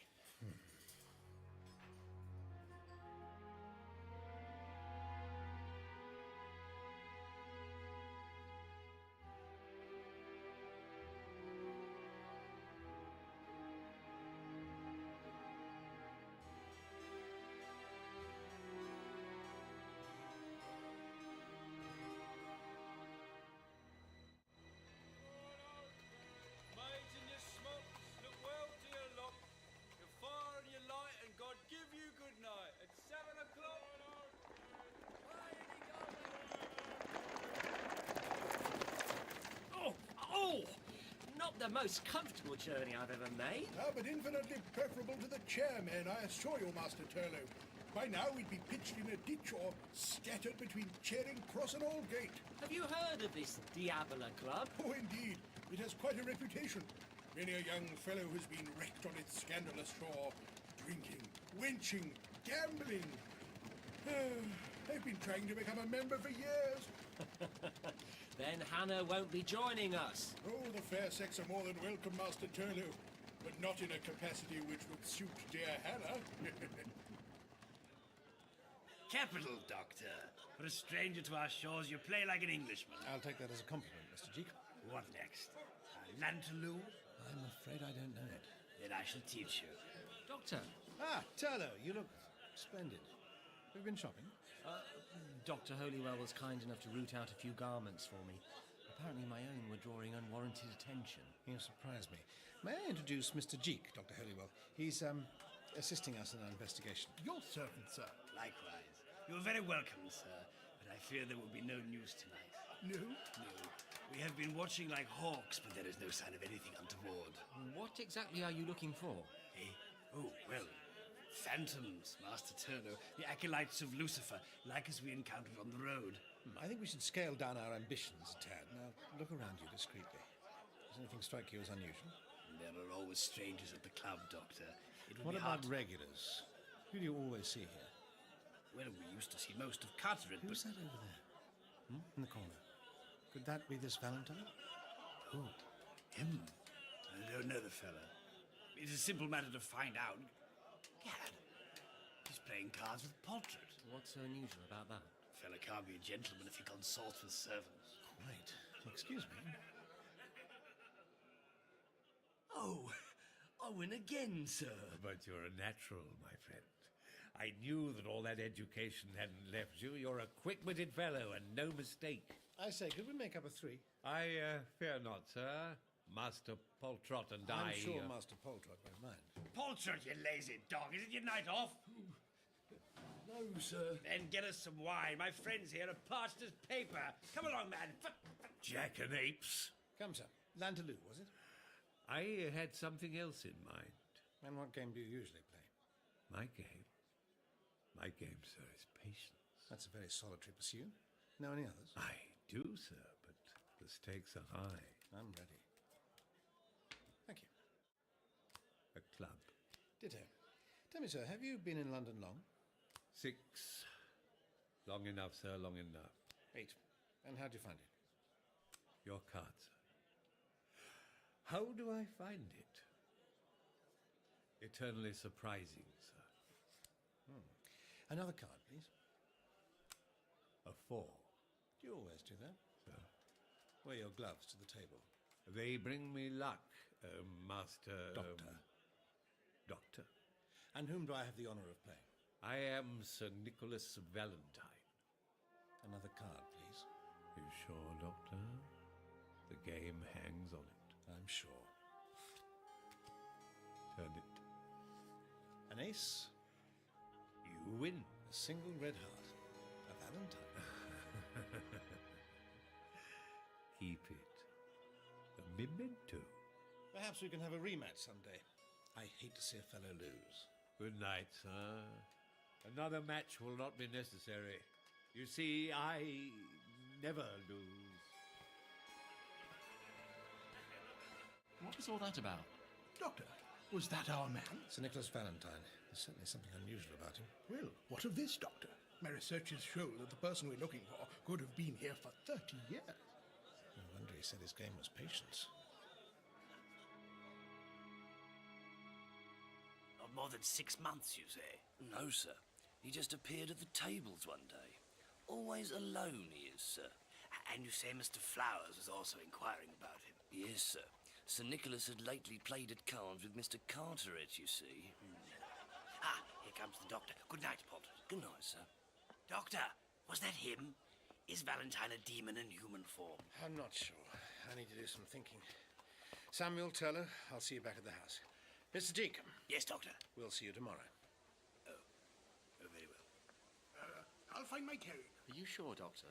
From personal experience, I can tell you there's no telling what'll happen to you if you go wandering off in this city. I won't be long. Just need to get some things clear in my head.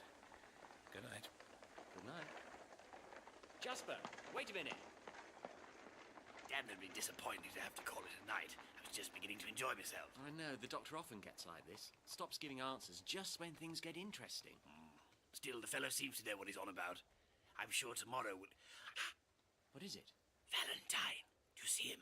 Yes. Getting into a chair. We must tell the doctor. No, let's follow. Oh, is that wise? I'm sure the Doctor will be more than pleased if we can give him Valentine's address over breakfast. Come on. Every 30 years. But where does he go? And why? Why? Oh, no.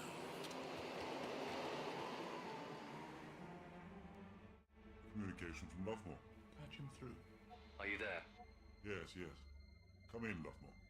I think I found him. What? They've identified a mysterious gambler. He's calling himself Nicholas Valentine. Could it be him? I'm not certain. I'll know by tomorrow. Then what? Well, I shall make myself known to him. And cast off your alias? Indeed. I'll miss Major Billy Lovemore.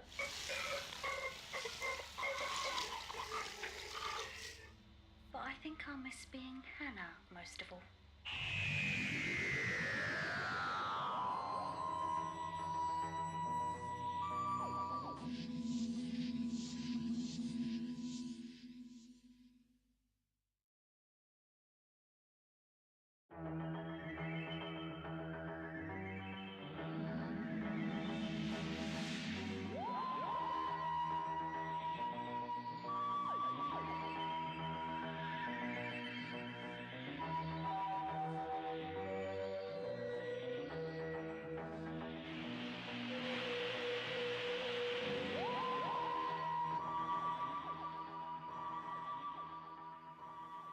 Every 30 years.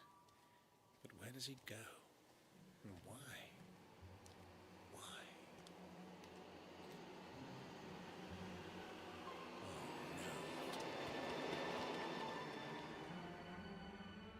Communication from Lovemore. Patch him through. Are you there? Yes, yes. Come in, Lovemore. I think I found him. What? They've identified a mysterious gambler. He's calling himself Nicholas Valentine. Could it be him? I'm not certain. I'll know by tomorrow. Then what? Well, I shall make myself known to him. And cast off your alias? Indeed. I'll miss Major Billy Lovemore.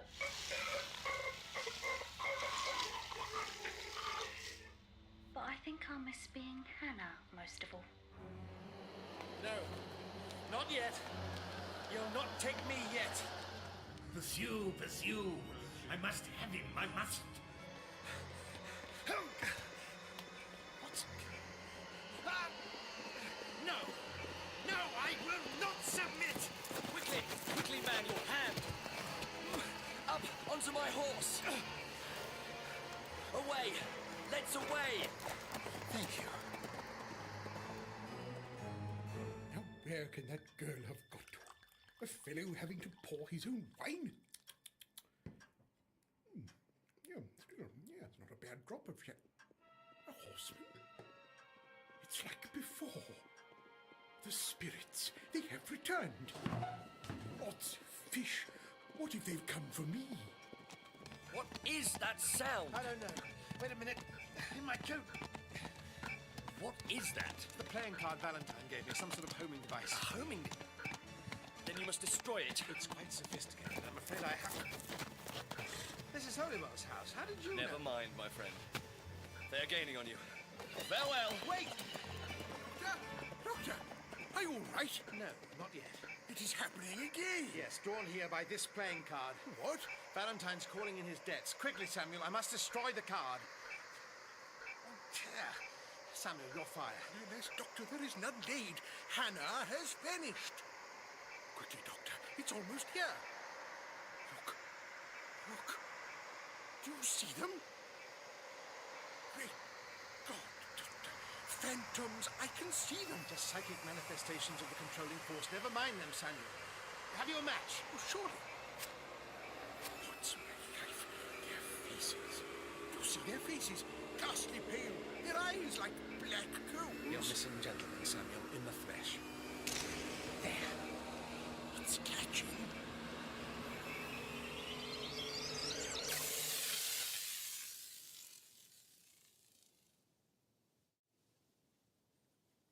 Well, that's the end of that, for now. I don't know about you, but I could murder a cup of tea. What? What is this?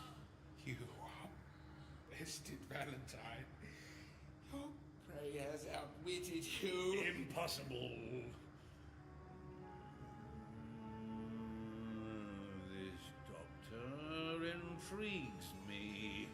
A mind such as his would not be merely one more clot of jelly to enter my pyre. His could be the final organizing intelligence. What did you say, villain? Silence! I must assess the state of the machines. And then bait my trap with honey for the doctor.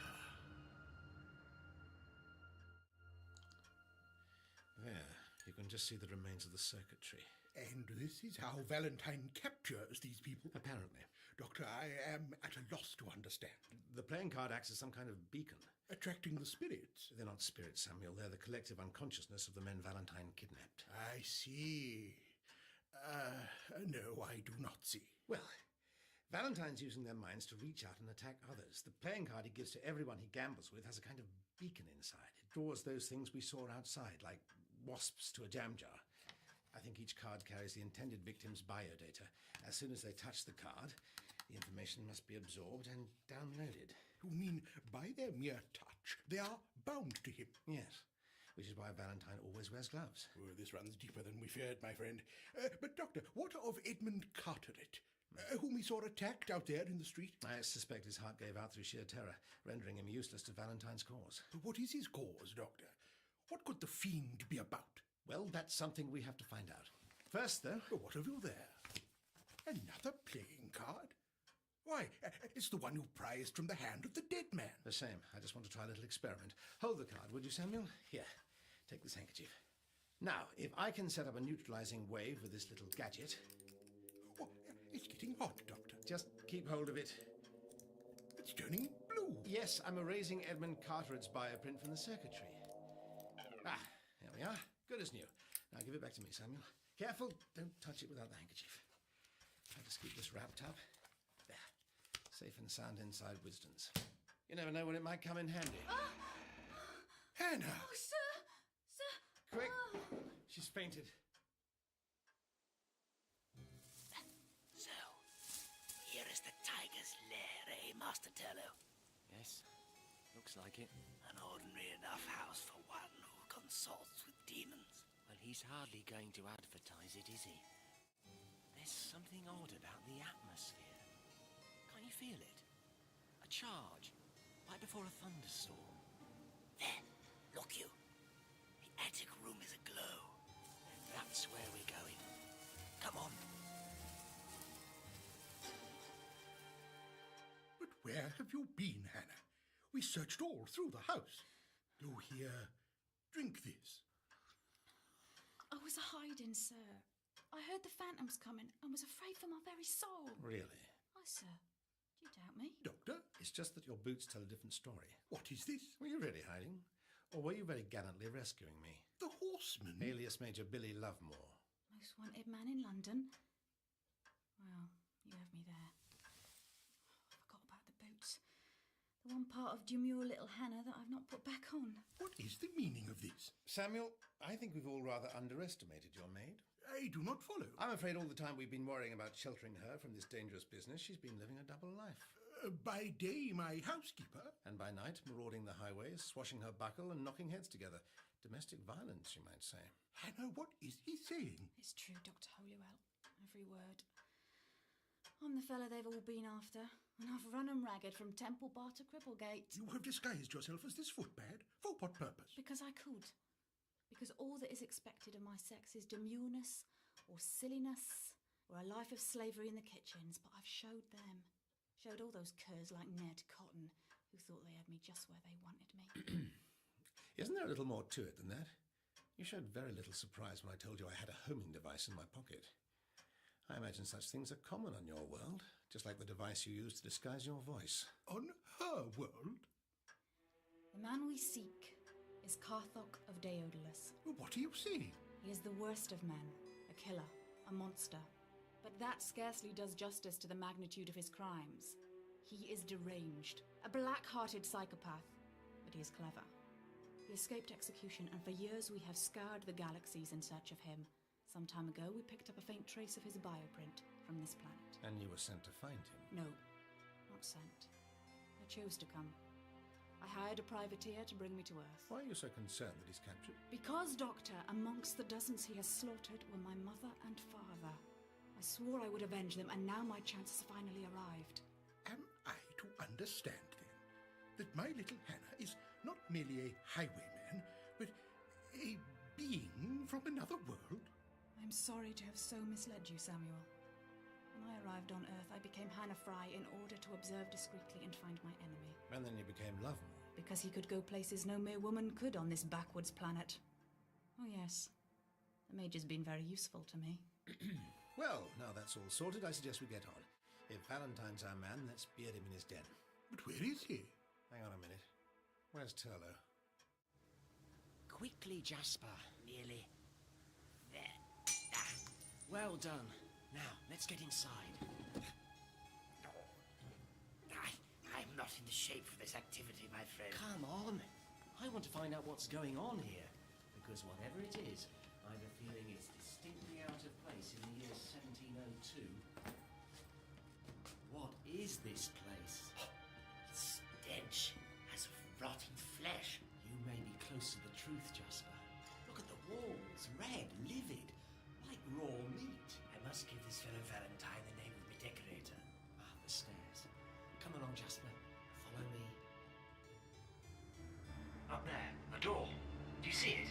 Well, my friends, we have visitors, it seems. It is like a slaughterhouse in here. Don't think about it, Jasper. Are you armed? Aye. Here's the door. Ready? Ready as I'll ever be. Hold, villain! Your machinations are ended. Great God! Look at them. Look at them. What have you done to these men, Valentine? Gentlemen, so glad you could come. How kind of you to be here for the end of our little drama. But I think a little audience participation is required, don't you? Don't stir, maggot. I'm armed. Insect! Away with that primitive weapon. It's melted. My pistol's melted like lead. I have taken precautions to prevent unwanted accidents here in this chamber. It would not do for it to be damaged. It is the very heart of my enterprise. Oh boy. Are you sure this is the house? I dragged that man Poltrot from his bed. He gave us the address on a pain of a kick up the rear. This is the house. You see, up there in the attic room. Oh, it blazes like a light ship. I have a feeling Valentine is approaching his end game. What now? Samuel, I want you to break in somehow. Try a window around the back. But what about you? I think boldness is our best bet. You mean you're just going to knock on the front door? What a splendid idea. There, my boy, you're secured. What is this contraption you put about me, Valentine? It cuts into my skin. Ah! Let him go, Valentine. Fear not, my friend. Your suffering will be short-lived, and then this gentleman will be processed also. Please don't hurry on my account. You mean to make me like these others? A mere husk? It will probably not come to that. I suspect your intellectual capacity to be rather limited. Oh, and mass torture and murder is a sign of high intellect, is it? Your brains will burn out before long. Ah, the party is complete. If you will excuse me. What's my life, Master Turlo? I'm done for. We're not dead yet, Jasper. Wait a minute. Isn't that your friend? Flowers? What? Yonder? Gad, yes. It's Flowers. Quincy! Quincy, can you hear me? Cheek? Is that you? Yes. Yes, my friend. We came to rescue you. Oh, thank God! But, we didn't do very well. And it is doom. Doom for all of us. Valentine is playing his final game. Game? If he thinks this torture chamber is a game, he must be some sort of psychopath. But what's it all for? For us, I'm afraid. It is the ultimate game. What do you mean? What's at stake? The whole world.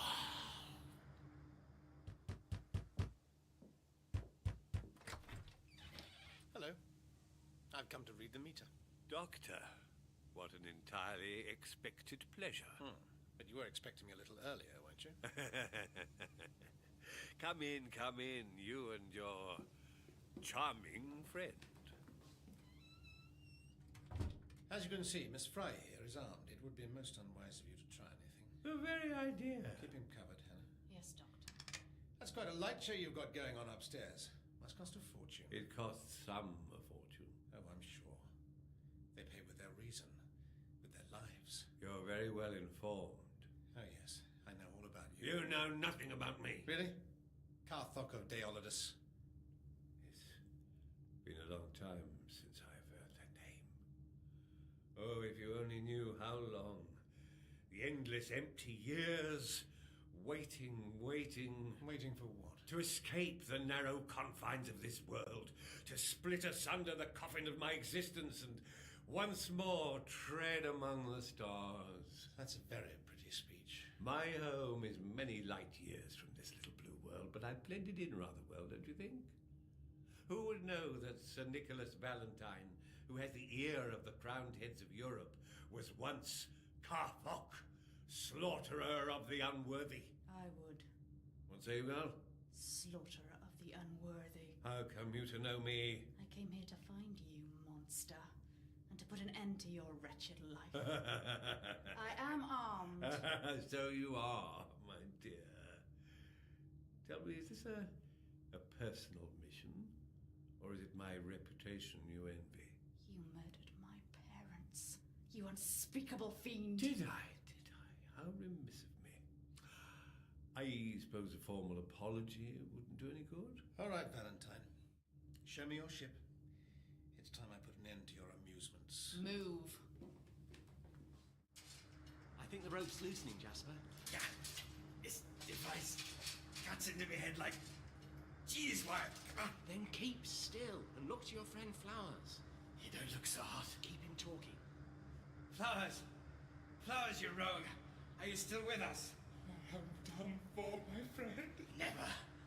Just think of getting a crack at that blackguard Valentine. Yes, you'll soon sort him out. Shh. He comes. Doctor! Don't worry, Tyler. Everything's going to be all right. For the optimist. I found this planet a squalid, muddy hole. But you stayed.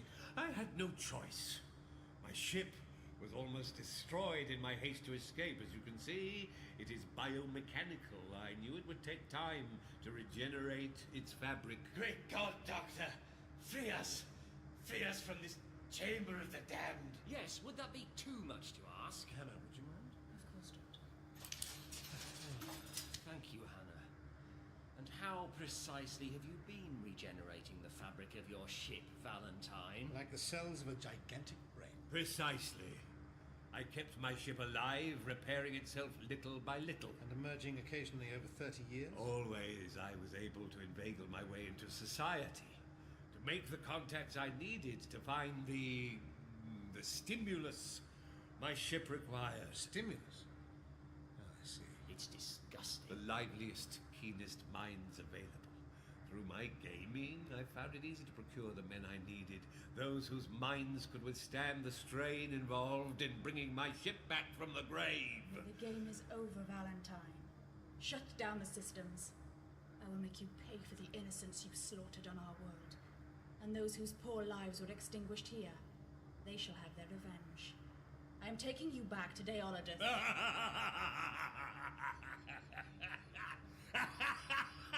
You think I will follow you, meek as a lamb, after all these years of waiting? You have no choice. Ah, but I do, Doctor. Doctor, look out! He's got this place rigged for self-defense. Back! Back, all of you! Hannah, you're right. My ship will depart, Doctor, and destroy this festering city in the process. There's no need for that. Isn't there? Deep within these living walls are the bones of the many who have aided me throughout the years. They stand as a marker to the wasted hours of my once glorious existence. I have given everything to see my ship fly again, and use it to rain down terror on my enemies. I can't let you do that. This time I hold all the aces, Doctor. I have watched this cesspool they call London grow around my ship. I shall take pleasure in seeing its destruction. I need but one more boost for my ship to be fully operational. One more mind. Oh no. I favored you, naturally, my dear doctor, but I think it would have a certain piquancy if the young lady were to act as a substitute. You've no quarrel with her, Valentine. Take me! The hunter becomes the hunted. I like that. You two, put her in the machine. Do it yourself. You're the one with the taste for torture. I advise you to do as I say, or the next blast will take your prattling head clean off those boyish shoulders. Tell her. Well, since he puts it like that... Voices. Valentine has the doctor. Oh, I must be swift and silent. Sorry, Hannah. Don't worry. Cease your chattering, boy. Connections completed. Splendid. Now, girl, give up your mind to me. Breathe life into my starship. My harvest is complete. Don't listen to him, Hannah. You must fight him. Fight him!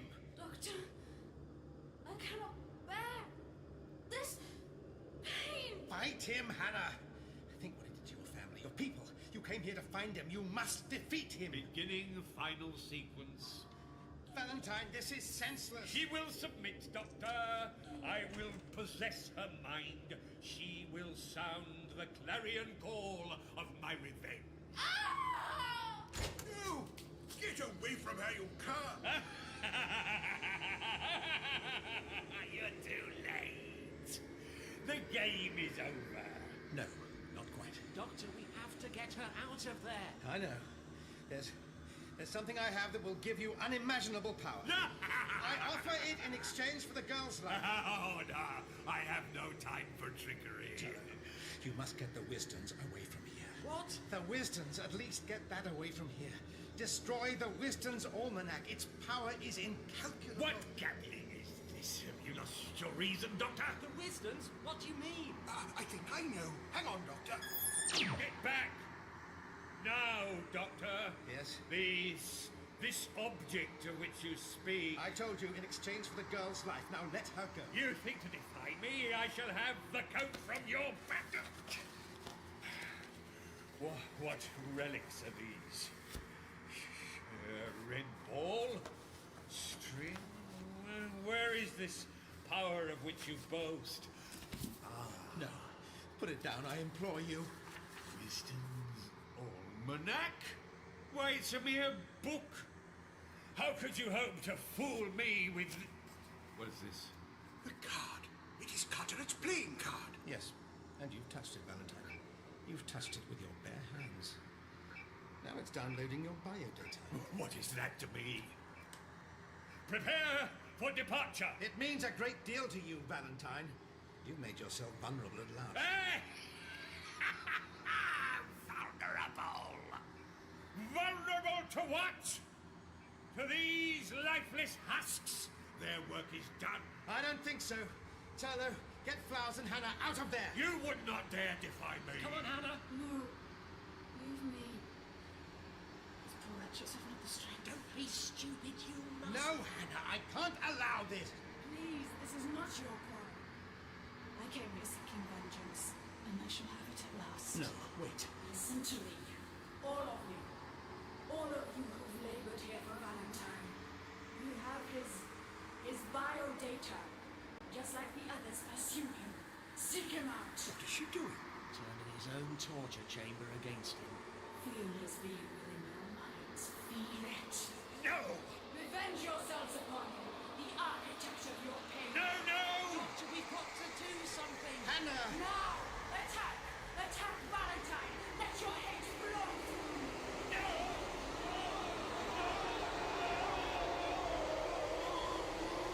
What is happening to him? His skin. Look at his skin. It's horrible. Quickly, Turlo, get her out of that thing. Hannah! I can't. The whole thing's burning with raw energy. Hannah! Doctor! I'm afraid she's gone. The final assault was too much for her. Oh, Hannah. Is it finished, Doctor? Far from it. It's too late to help these others, but I must stop this ship from leaving. You go! We can't leave without you. Go! Come, my friends, let's away from this hellhole. I'm not leaving, Doctor. What? Well, it wouldn't be cricket, would it? All right. All right, make yourself useful. Help me to key in an overload sequence.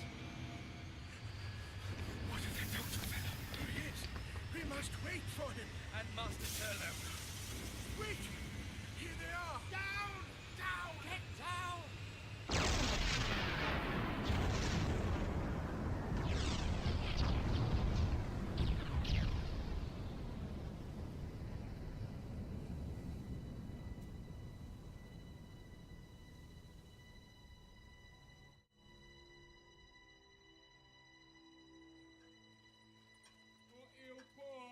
Fine potatoes! Fine! Oh, my poor Hannah. Yes, I should have been able to save her. She knew what she was up against, Doctor. She was on a mission. And it was successful. Carthok of Deolodus is no more. And London is safe, Doctor. Thanks to you. Well, well. Quite an adventure, Doctor. Where next for you and Master Turlo? Ah, well, that's just the point, you see. We never can tell. How awful for you. Not really. It's half the fun. And what are you, gentlemen? Well, we would be honoured to enroll Dr. Holywell here at the Diablo Club. I have to admit, I did put in a good word for you, Dr. Holywell. What say you, Samuel? If I were you, I'd stick to Snap in the future.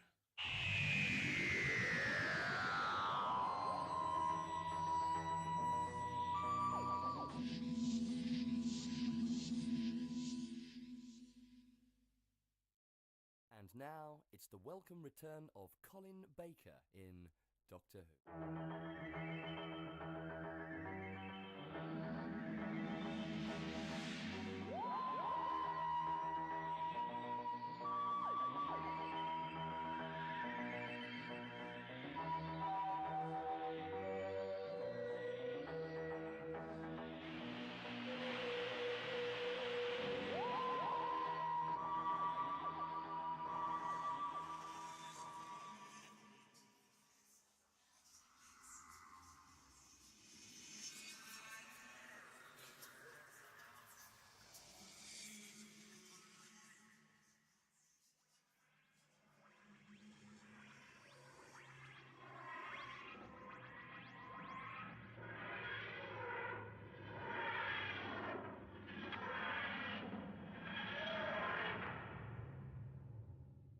You don't know where we are. Of course I know exactly where we are. Oh, yeah? Yeah. We're in the TARDIS. That's not what I meant. That's what you said. Where we are, you said. I did think it was a rather redundant question, even from you. Now, let's see where the TARDIS has landed. Not much to see on the scanner. It's dark. Dim, anyway. Don't look at me like that when you say dim. Hmm? For the real, can't you keep the light on the lock for just a second? Sorry, I was watching the camera. It'll be watching you if you don't hold the light still. That should do it. Why is it they have to make museums seem as old as the relics inside?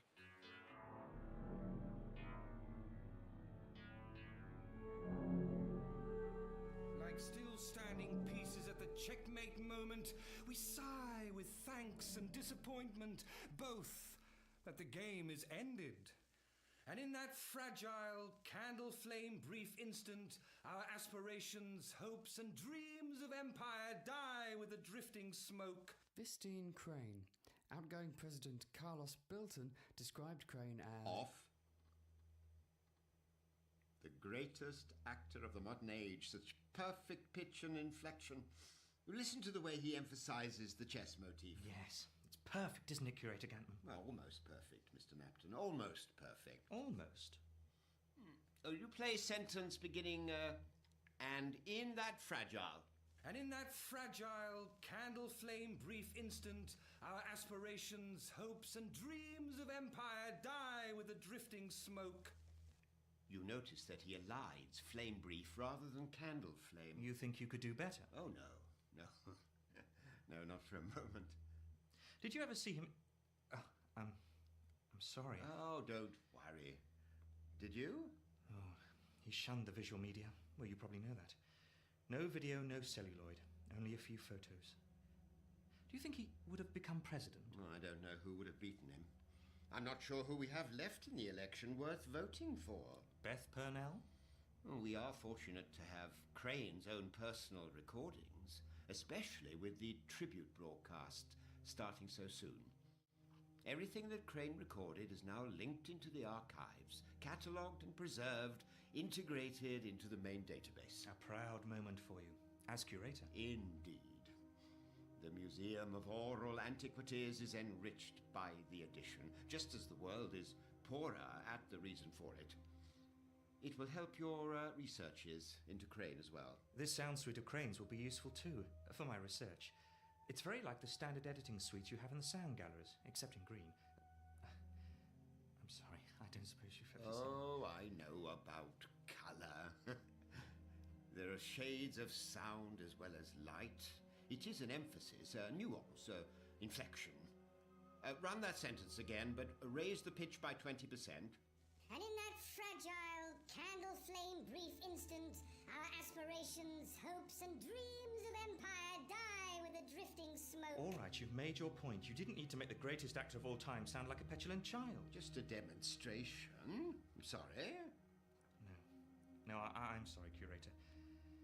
I'm tired. It is late. I'll switch off the alarms for you. There's no need. I still have some reading to do. If I may, I'll work through till morning. Again? Very well. But please excuse me, old men need their sleep.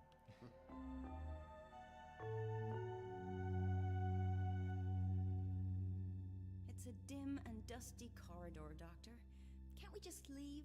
Leave? Leave? You mean go away and never know? Wander for all eternity and never know where we were? What might have been? What was to come? Don't shout, Doctor. There might be... Shout? I don't shout. People who have to resort to shouting to get what they want are merely demonstrating the inherent paucity of their argument. It's something that I never... All right, Doctor! Point made, I think. Now, let's go this way.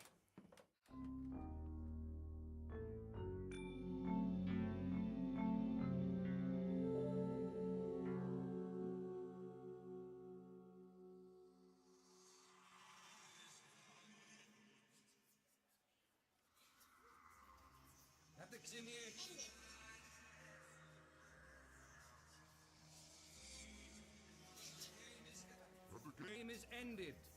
And in that fragile, candle flame brief instant, our aspirations, hopes, and dreams of empire die with a reception. A Polak sniper, You worked against soldier. Khmer, once handsome and brave as you. If you look, you can look into the seeds of time.